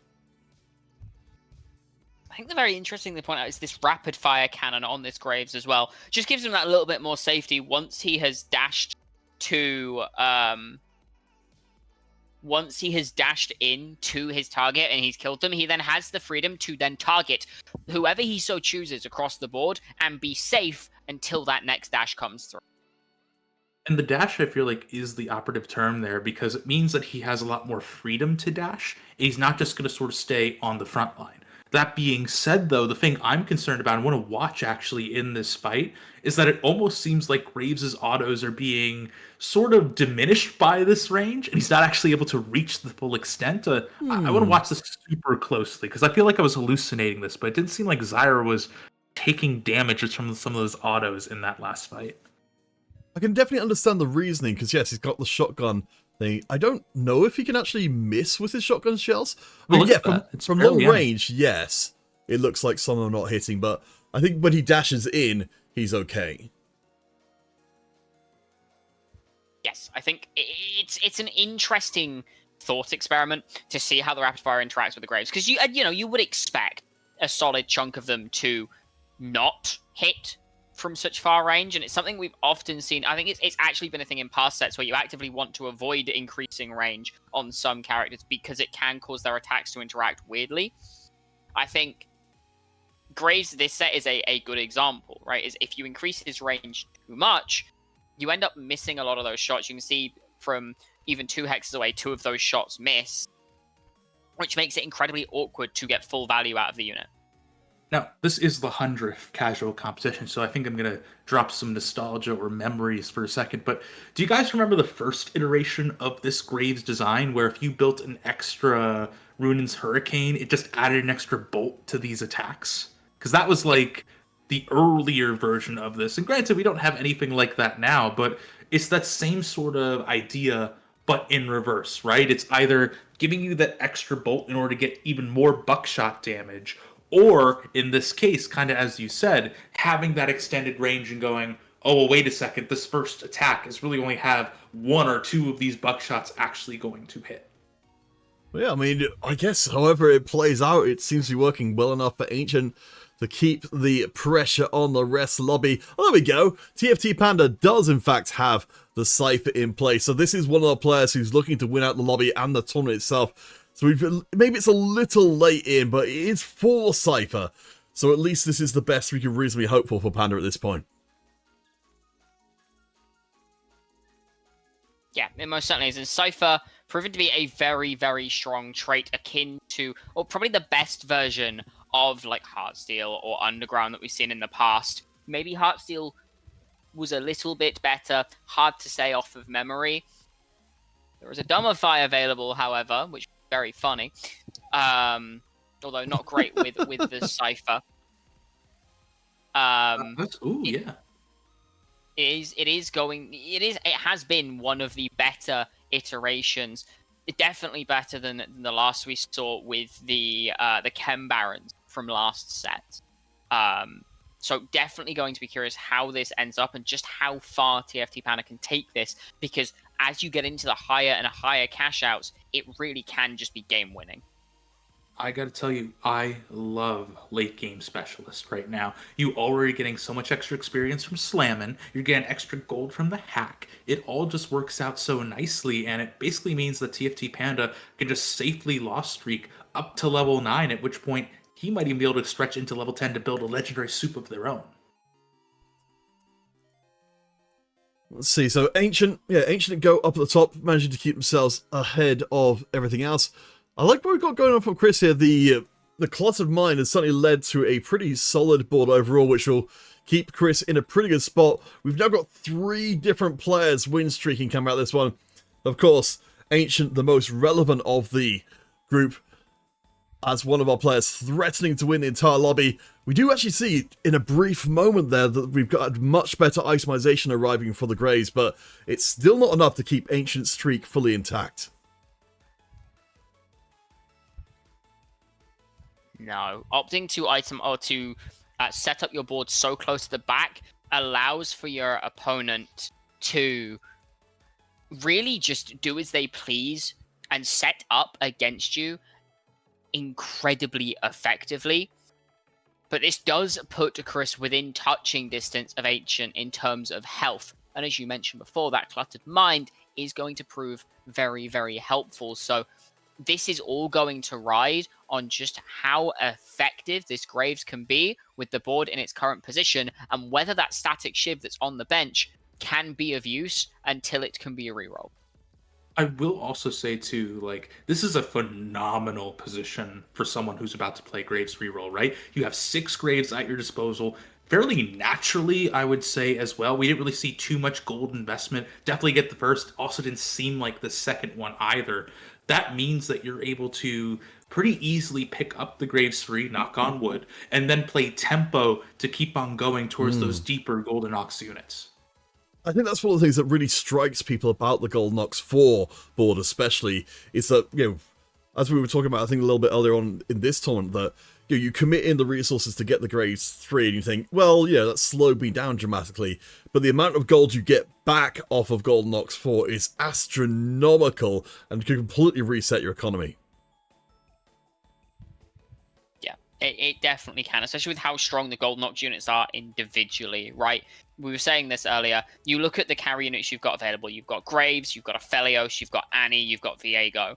The only 2 units who are really there as placeholder units are the Jarvan and the Alistair, and even Jarvan is an incredible unit as a standalone because he dips into both Slayer and Vanguard as well as Golden Ox, which just makes him so incredibly strong. As we see, you've got the Senate on the board to give him this Slayer, even only at 1 star. I'd be curious to see how much damage he's actively doing. There you go. It doesn't need to be. I mean, honestly, for 1 star, 701 is not too shabby. And we know it's only going to get better. I think well, of course, we'll check out the rest of the board moving forward. But I think just one last point on the whole Golden Ox thing is, I think Proto, you're talking about the sort of the individual parts that made this comp come together. We talked about the positioning for the Graves being something that's hugely important. I think just as well, the idea of re-rolling a lot earlier with Golden Ox to allow you to access the bigger damage amp numbers is another part of why this comp is performing way above expectations. Definitely is. Also, that's a really rough loss for Ancient there, but hey, you go up against Pandora. That's not Pandora's, the full. Oh my goodness, what's the name of the Silver Augment we just saw? It was the one that levels up your entire board. I'm going crazy. Attack an Emperor. Recombobulator. Yes, Recombobulator. Sorry. Fantastic name. Don't know why it was such a problem for me. Also, that was a very misleading description as well. Yeah.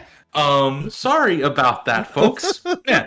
But my point is, though, is that there are a lot of things to sort of play with there and deal with. But I agree. It goes back to some of these other ideas. You might have a bit rougher moments here and there, but the econ should be enough to help you stay in the swing of things.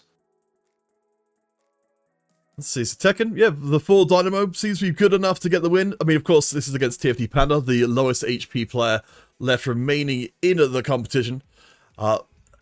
Notable as well as Panda's been building up the Cypher. They're currently on 4 Cypher, hopefully going to find the Z soon. We've also got the late game specialist, so Panda is gathering resources to go for that big late game cash out to hopefully turn this one around and shoot for the first place.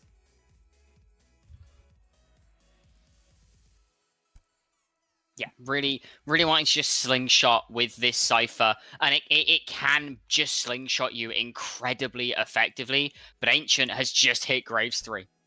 Yeah, that's that tempo I was talking about here. Hitting the Graves 3 just before Stage 4 is honestly perfect timing, and really this is going to mean that you're able to start making those deeper pushes, work in order to see if you're able to find some of these other Golden Ox units, and hell, also just keep reforging that artifact until you hit something you really, really want.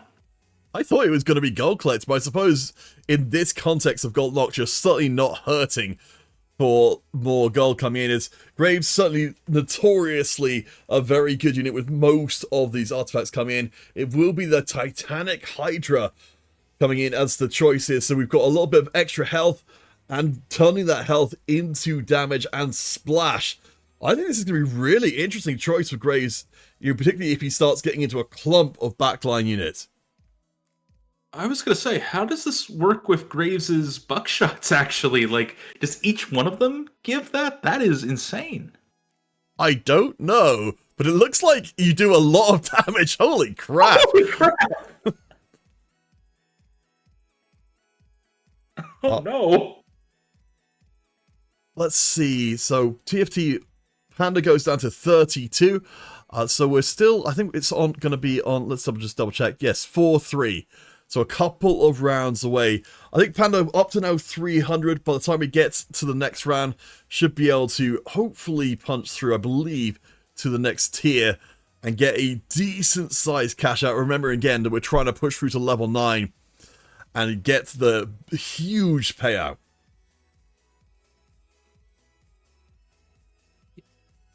Yeah, Panda's just playing down quite a bit here. Like, they are actually starting to pivot out of the Cypher just because the Cypher still stays around. They'll still get that chance to cash out at stage 4 free, even though they've fully moved out of it at this point.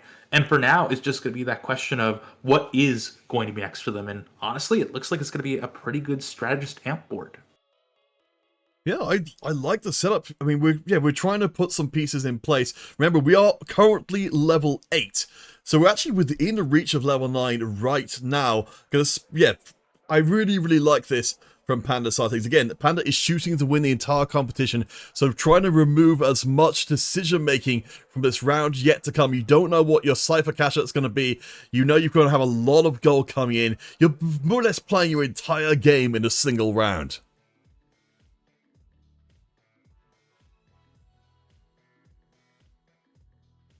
Yeah, for now, though, I'm just taking a look around in other places. It looks like the GOAT is looking to play not for the reroll in the form of the Shaco, but make that full run to the Renekton like we were talking about. That's going to be a pretty big difference maker. Let's see if Panda's going to get an option from the cash out. Masterwork, that's always going to be pretty delightful here. So we'll have to see. Here comes the extra gold, too. So it's now in Samira hunting season. Alright, Aurora 2 waiting there. Apparently we do not want to complete that on this board. Yeah, I think we are, as you said, going to be staying in the strategist line. There's the Samira and the Amp almost all together. Garen joining the field as well. So we're actually missing... we're not going to be able to get the 5 Amp because for whatever reason along the way, we lost our... Oh my gosh. The name escapes you for a second, but the 1-cost Amp... Nidalee, that's right. Sorry, I don't know why I was having so much trouble. There's a lock that in place. So Panda's going to be locked on the 4 Amp until a Nidalee just happens into his level 9 shop. I will say, though, I think this did work out pretty nicely for them, though, at the end of the day, because they were able to get to level 9. That's a big economic advantage here. And on top of that, I really like the Garen in the Strategist amp board. It means you're able to get Strategists spread out to more of your non-Strategist units to further, again, stall, help make sure the Annie stacks, throws out more bears. Everyone loves more bears, right? Like, get all those things working in your favor. Alright, so let's, again, take stock of where we are in the big picture here. So we've got Chris, who is currently undefeated, repeated first places, going for the Vanguard Marksman board. I think that seems like a sensible choice, Protroid. You know, if we're just looking to make sure we don't crash out in the final lobby.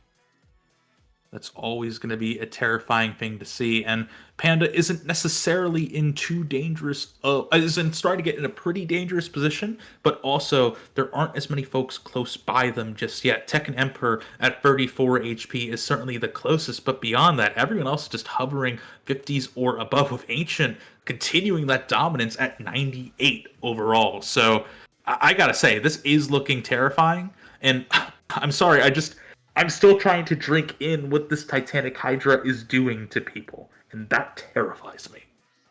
Yeah, I mean, the Hydra is absolutely scary as anything, but Panda does actually find a Rogue Nidalee, so we've got 5 out, we've got Samira 2 in place. Remember, this is one of our 3 players looking to most realistically play for the tournament win. Panda's board is online, and it's going to start moving up the table at speed.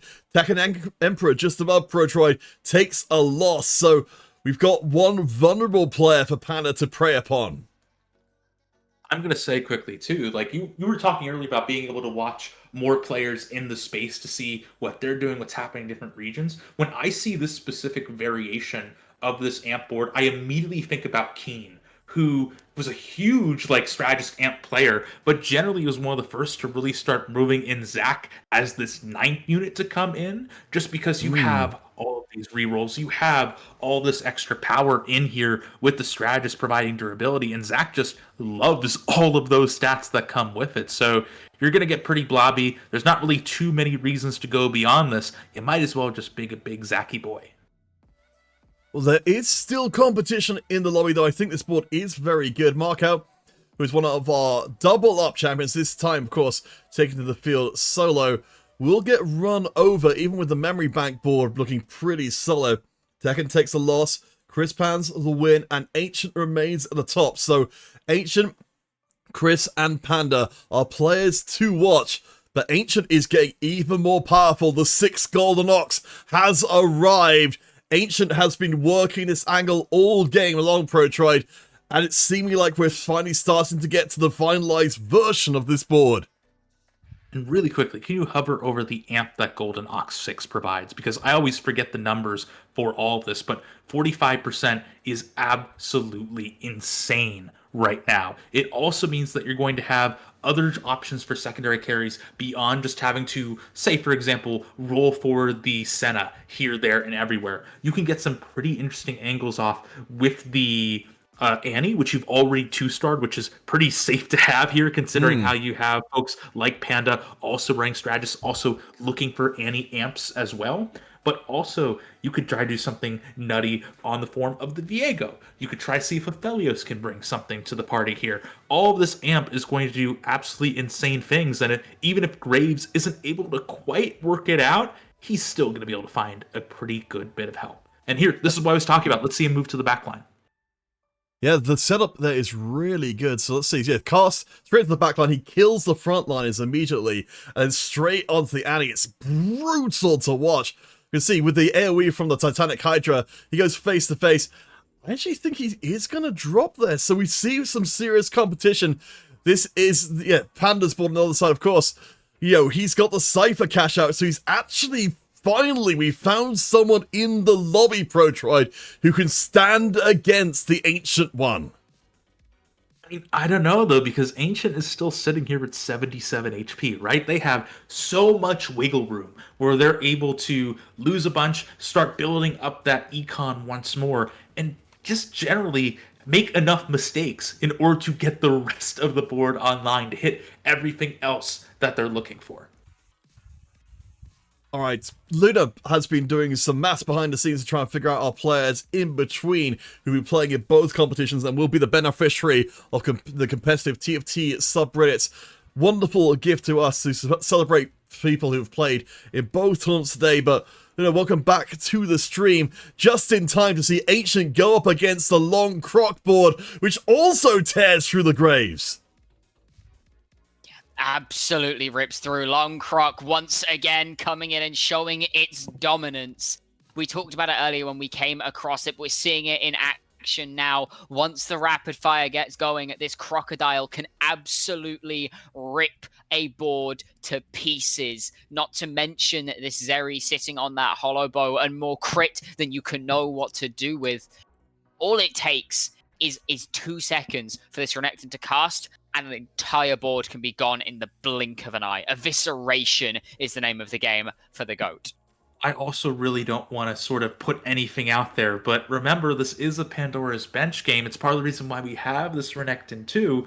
Pandora's Bench's real draw is the fact they're able to have a safer inroad to Freestar 4 and potentially, dare I say, 5 costs here. So that could get pretty terrifying pretty quick, depending on how goaty the GOAT is able to be.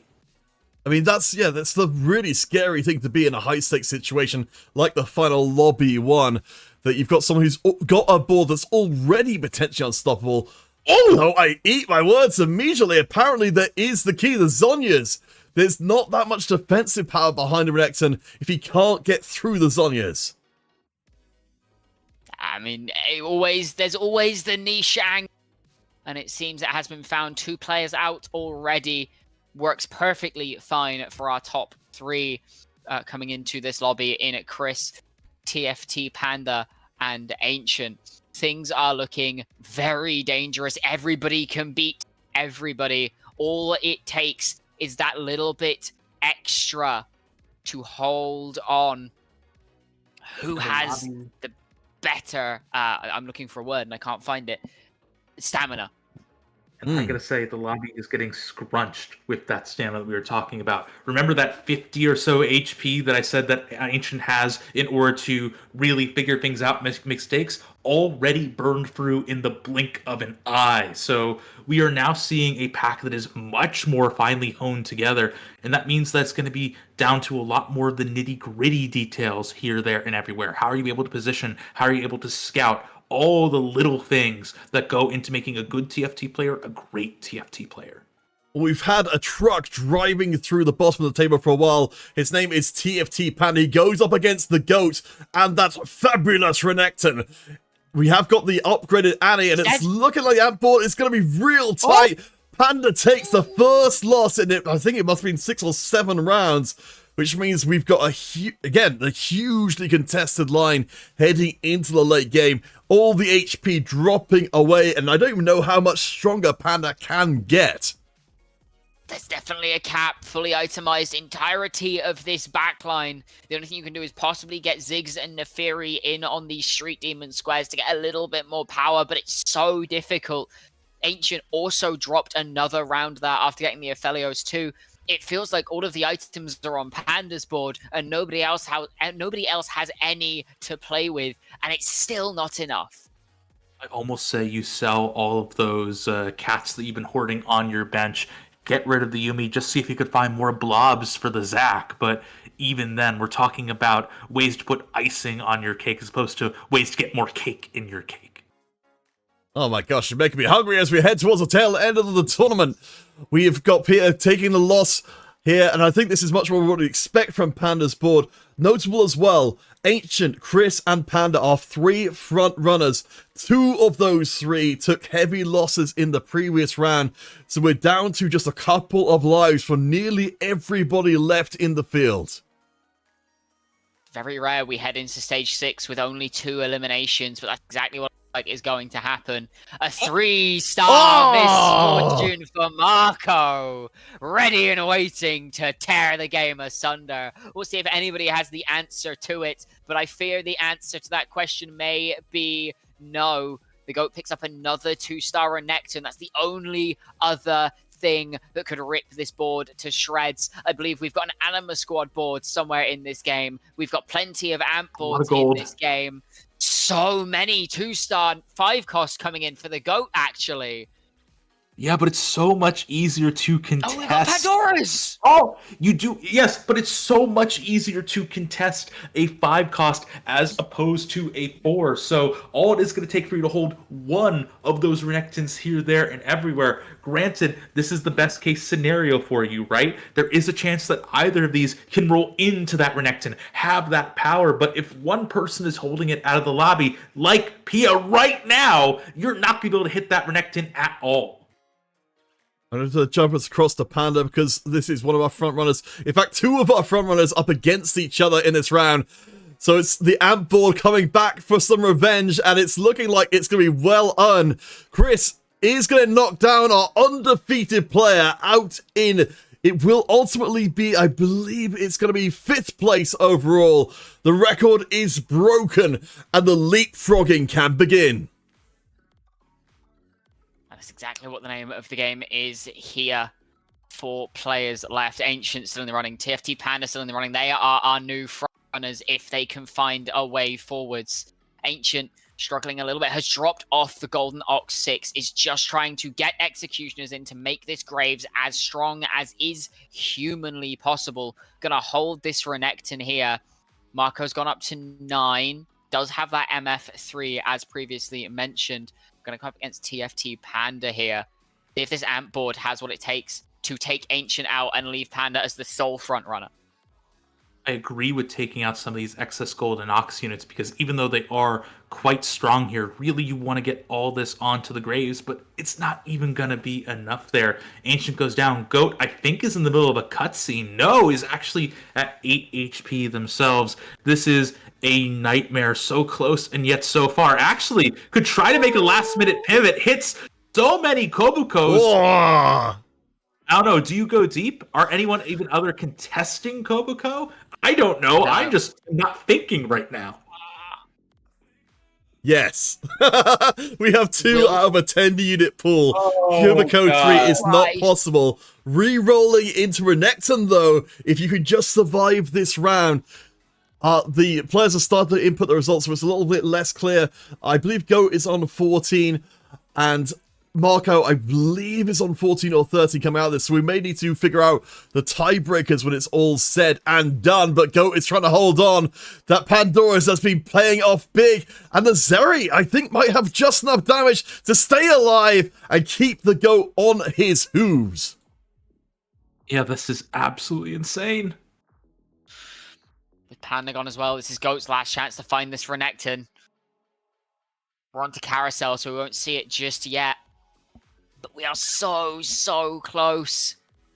I believe this is the last chance here. Come on, 100 counterfeit casual tournaments. Magic right now, right here. Boom. Oh my god! You are a witch! I knew it, Protroid! Summoned from the depths of hell! It is the GOAT! Has done it with the best move possible! 3-star Renekton! We are off to the races. Marco! One of our double up winners from before has got to be throwing their monitor on the ground right now. That is illegal! The GOAT truly living up to the name here. 3-star Renekton at the last possible moment is the only thing that will contest this misfortune, but contest it is exactly where it stands. Doesn't The even Zonia's get to lose cast. nothing. I will say, I want to see the Zanyas moved over to the MF to guarantee the cast, but doesn't seem like it's going to be a lot. This is just a victory lap at this point for the GOAT. I somehow missed during all of this. It was a Misfortune 3 as well.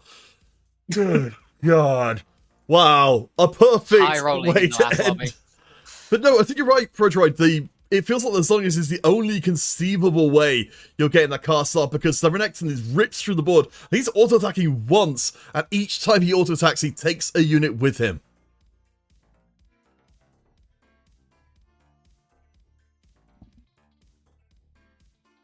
Not going to be done just yet.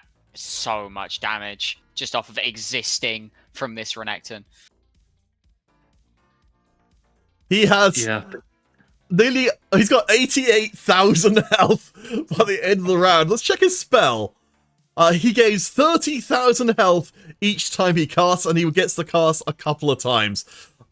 I think we can call it here for the GOAT. The only question remains is GOAT did come into this one with a much worse record than the other players, particularly TFT Panda coming to this one, so we will have to wait for confirmation one way or the other, but good grief, what a way to end the event.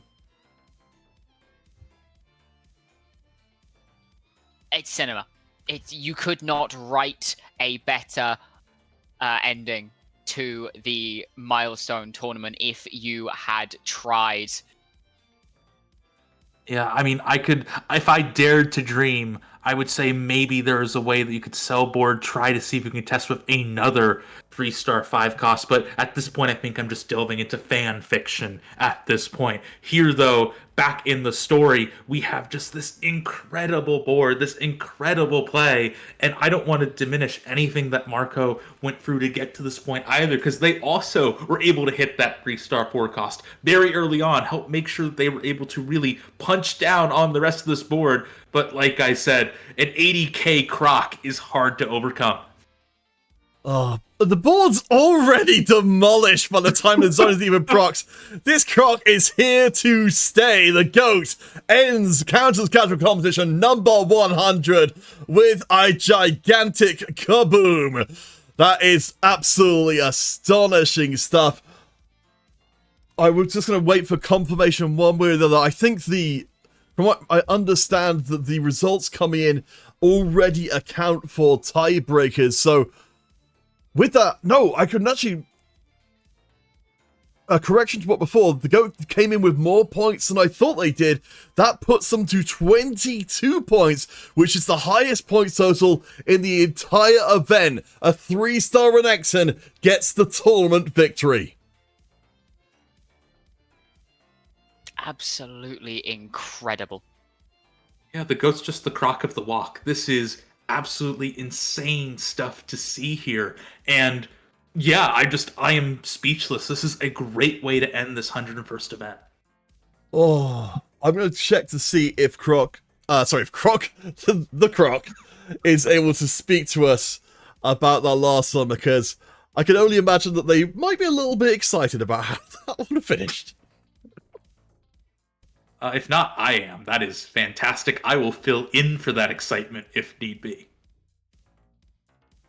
Come into voice. Absolutely incredible.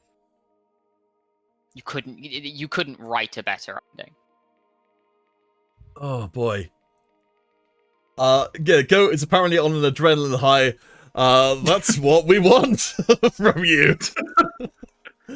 This is what post-game interviews are supposed to be using. So we'll see if we can get Goat in here. Hopefully you'll just join it up any voice channel and we'll drag you in immediately. But as we try and, recover ourselves, of course, that does mean TFT Panda ends out in second place overall, with Chris99 falling and Markow just behind. A hell of a very, very tight end to things.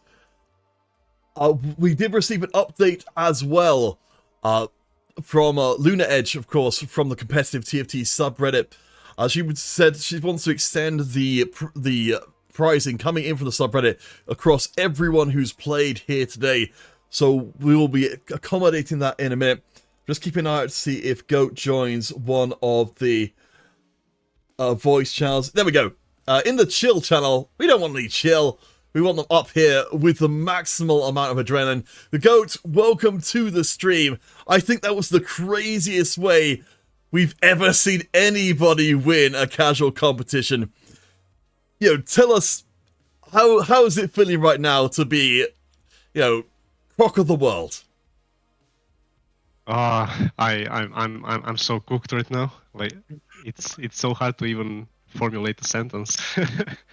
I'm still under so much adrenaline. Like that last round before I hit the Renekton and hitting like 7 Kobukos, trying to roll for like 2 more Kobukos randomly, and then somehow managing to fight the clone on the last round, not dying to the amp guy, and then the follow-up round hitting the Renekton. That was like such a lucky streak that, yeah, it is just, I'm still speechless basically. Just a truly a game of inches in that situation, right? Like you are one good roll away from having the world at your fingertips, and you just don't know if it's coming.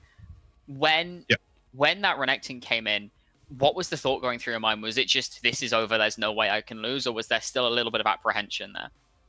I mean, the stream doesn't show chat, but basically at that point I already typed GG to the other player because and not as a way to like BM or something, but because I saw that he was nowhere near hitting a 3-star 5 cost, so there's no way he can contest from that point on. But yeah, I was basically just pacing around the room, waiting for the last 2 or 3 rounds to finish. I mean, initially my plan was to go for level 10 and do something like play like Aurora 2 and then throw in a Zac 2 or something to just cap that way. And then I saw the 3-star Misfortune, and from that point I knew that if I actually want to win the tournament, I need to be first, and the only way to be first is to hit a 3-star 5 cost. So that's the line that I took, basically. Yeah, and you're saying that you're speechless, but I think in some cases actions do truly speak louder than words. And just that line does show how it isn't just say the luck. Although we can get into how excited we even got on the desk too of watching this kind of happen as well. Seeing the 7 Kobukos was also physically painful for us to sort of see go through too, to say, wait, is it out? No, it's still not going to work. We have to keep on going. But at the end of the day, as you just even called out, though, that is your way of making your own luck, putting yourself in the situation where you're able to take advantage and win those circumstances. So props to you. That is absolutely incredible stuff. I mean, in the end, I would say that that's what separates TFT, those people who say that TFT is all luck, and actually people who say that there is skill to TFT. Because, of course, there is luck, but you just have to do everything that's in your power to put yourself in the best place, and then sometimes you get lucky, sometimes you don't. It definitely feels like, I think it's a very telling thing when people say it's all luck, because it shows that your focus is in the wrong place. Is that if you're focusing on the RNG aspects of it, then you're not focusing on the aspects you can control. But I'm trying to remember, I don't think that we've at least had the chance to speak before. Could you tell us a little bit, as our champion of the singles part of the competition number 100. What's your kind of TFT background? Have you been playing for a long time? Do you get to play kind of in competitions at all? Because that was an incredibly impressive run. So basically, I've played in the tournaments here before, but under a different name. Maybe you remember it, but it was only a couple tournaments. I went under the name of Boom Headshot. Oh, yes. Yeah, so that was me. But recently I changed my name just because I got bored of it. And it was an old name from when I used to play League of Legends and I mained Caitlyn. And it didn't really make sense anymore.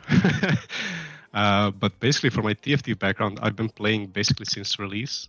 I mean, since release of TFT. And I've usually just been hovering around low master because as the guy that joined the stream earlier said, I don't really enjoy hard forcing meta. So like I'm more of a freestyle type of player. I just see what I get on 2-1 and just play to have fun basically. I mean last set I peaked I think master 400 LP, and that was when I actually like tried to force myself to play meta, and I couldn't really do it for a long time basically. Because in the end, I just like to play this game for fun. I mean, that's quite an impressive performance from someone just playing for fun. Well, Luna, Protoid, if there's anything else which you want to ask before we let go, yeah, Luna, please.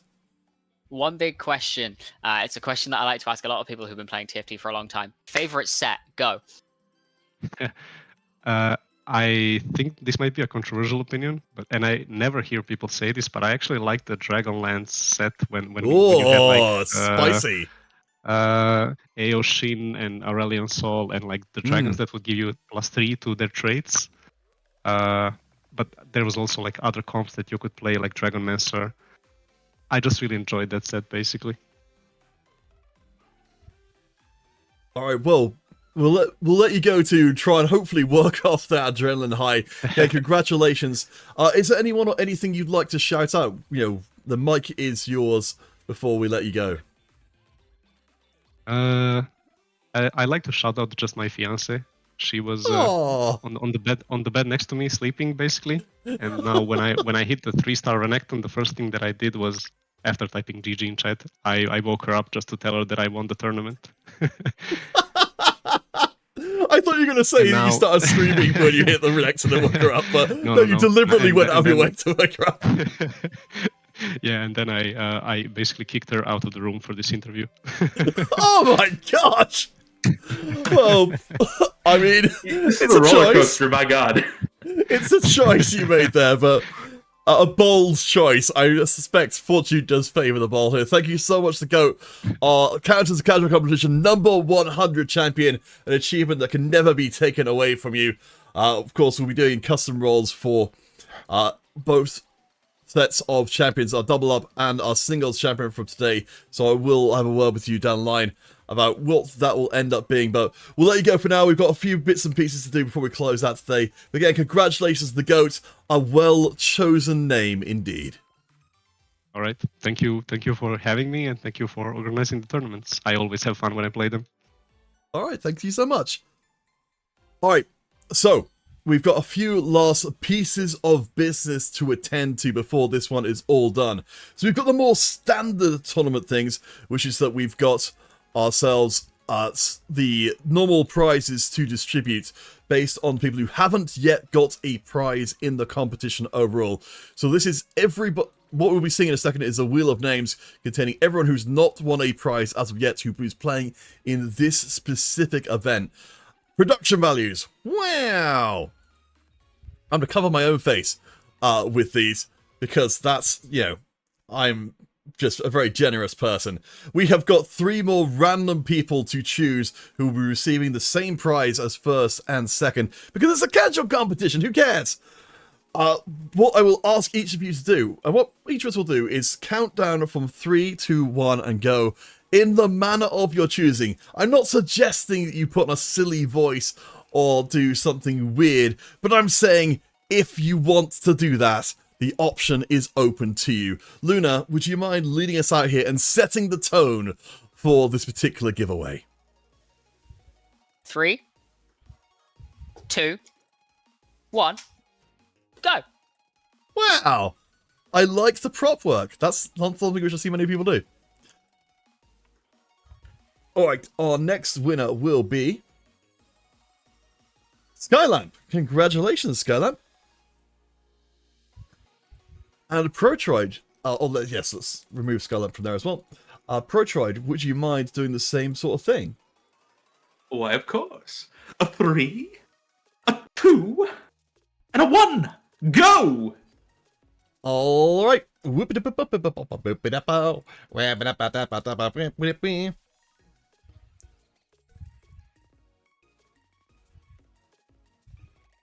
it's Piggy Oink Oink. Honestly, there are some names that us as casters dread to see because they're going to make us look bad when some clips them out of context. Piggy Oink Oink, though, I can't see a world in which that would ever end badly for anybody involved. I will say, of the three of us, I think I said Piggy Oink Oink the least, so I'm going to make sure I congratulate Piggy Oink Oink one more time to make sure I can make up for that deficit. So congratulations, Piggy Oink Oink, for this extra prize. Oh, okay. And last of all, 3, 2, 1.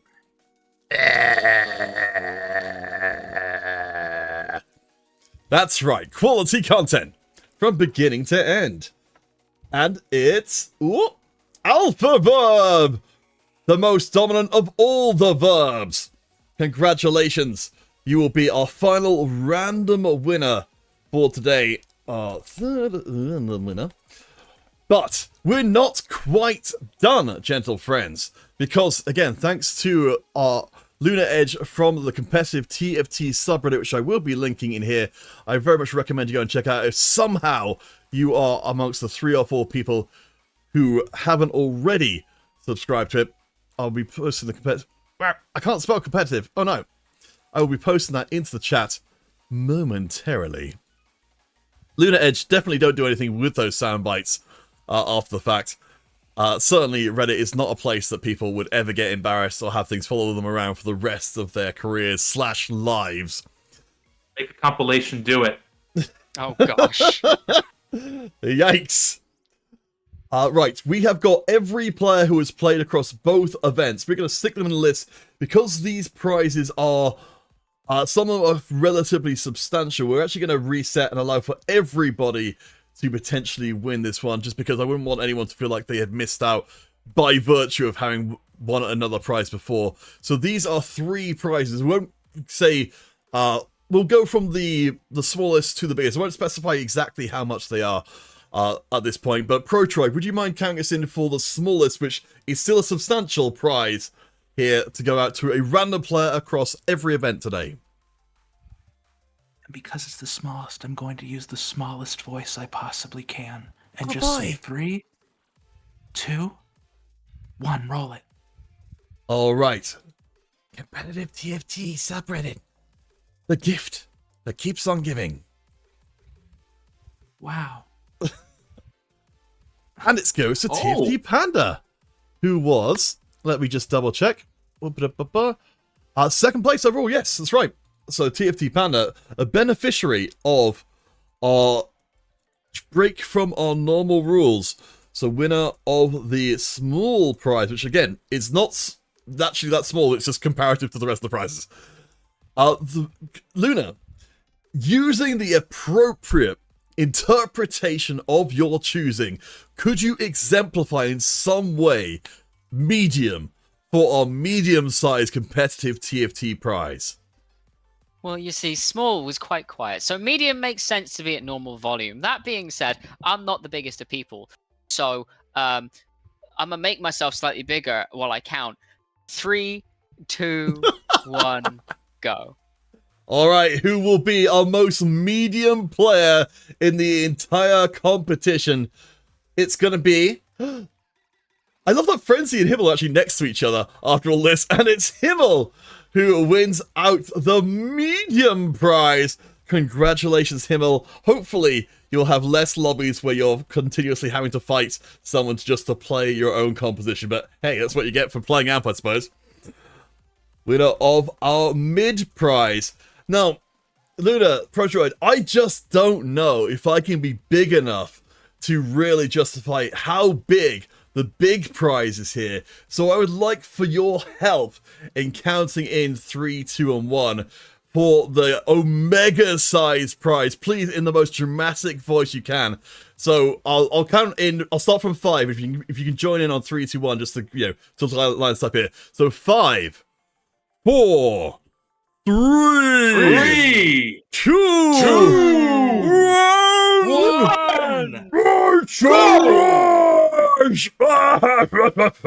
This player will be able to buy everything they've ever dreamed of, and the player we dream of the most is Mr. Duck. Congratulations, Mr. Duck. You have got more treasure tokens than you can possibly reasonably use. You've got 2 different accounts. I'm going to just tag both of them because I can't really differentiate between which one is which. Congratulations, Mr. Duck. Our Giga winner. Hopefully you'll spend those all on something nice. Ugh. All right. So I again, for people who won last tournament, I started to catch up on the pricing from there as well. I'm very much aware of that. It's very bad of me. But I will do my best to get these prizes out to people over the next couple of days. Hopefully make up for that. But that brings Counters Casual Competition number 100 to an end. The GOAT, the winner here on the single side. Steve and Shelby, the sensations, the winner over on the doubles or double up side of things. Then I leave it to you, Luna, and you, Protroid. What would you like, starting with you, Luna, what would you like the people to be most aware of? And I'll do my best to try and grab it off of the socials while you are speaking about it, if you choose something specific. Would you like to go first? No, Luna, the show is yours. So, we're doing introductions to each other before, because this is the first time myself and Protroid have ever met. So we're doing introductions to each other before we came on, and then didn't give Counterfeit anything to introduce us by. So I think it's only fitting that we talk a little bit about what we do outside of the TFT space. So I myself, yes. I am a League of Legends play-by-play analyst as well as TFT analyst / caster. I am an ex-professional League of Legends coach, hitting heights in ERL 2 with the NLC 2nd Division.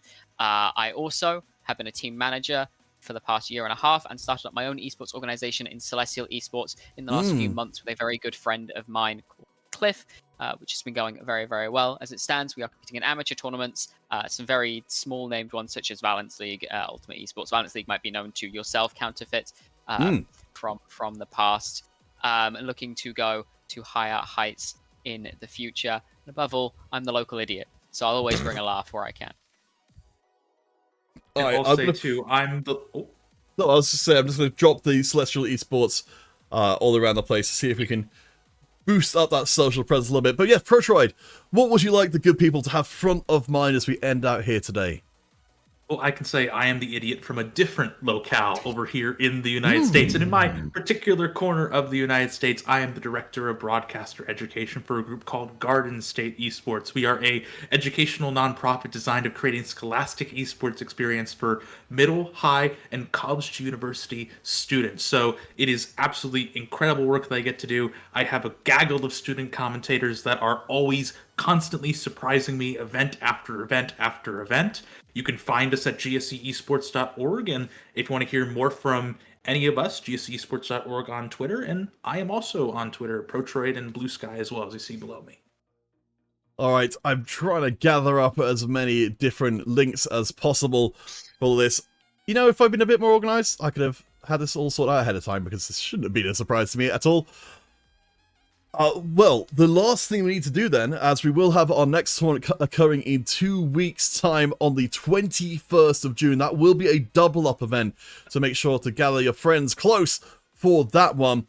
Is we do need someone to raid across. I'm just having a quick look through and seeing if anyone's got anyone in mind. I don't know if either of the two of you have anyone you know who's streaming at the moment who could use that. I'm having just seeing if there's... Oh, there's Moon is currently streaming. Would be a decent candidate, but I'll leave it to the two of you if you've got anything, anybody rather, front of mind. There's Bloody TFT over here, also in New Jersey, if you want more tri-state across the pond. Okay. How do you? Oh, but they're playing Clair Obscura. Excuse me. That will not be TFT. That'll be a different game going on. Outrageous. Sorry, I have no I playing missed. TFT either. I'm sorry. All right. Understandable. Well, in that case, we'll support the local folks around and go and check out Moon, who is, of course, an absolutely astounding TFT player and one of the big hopes coming out of the UK scene for us to be a relevant part of things. As Luna is getting a shout out to Bluebee as well. We will go and check out H Moon, who, again, incredible player. Definitely try and learn everything you can from H Moon. Has been a huge breakout one to come. But once more, do make sure there is an event for the check-in for the 21st of June, which will be the double up competition. For now, let's go and check out H Moon, and of course the links are in the chat and in the Discord server for Celestial Esports and for Garden State Esports as well, so please go and support them, and we'll catch you guys in a couple of weeks' time. And we outie. Very nice. Let me Christ. close out of a few things.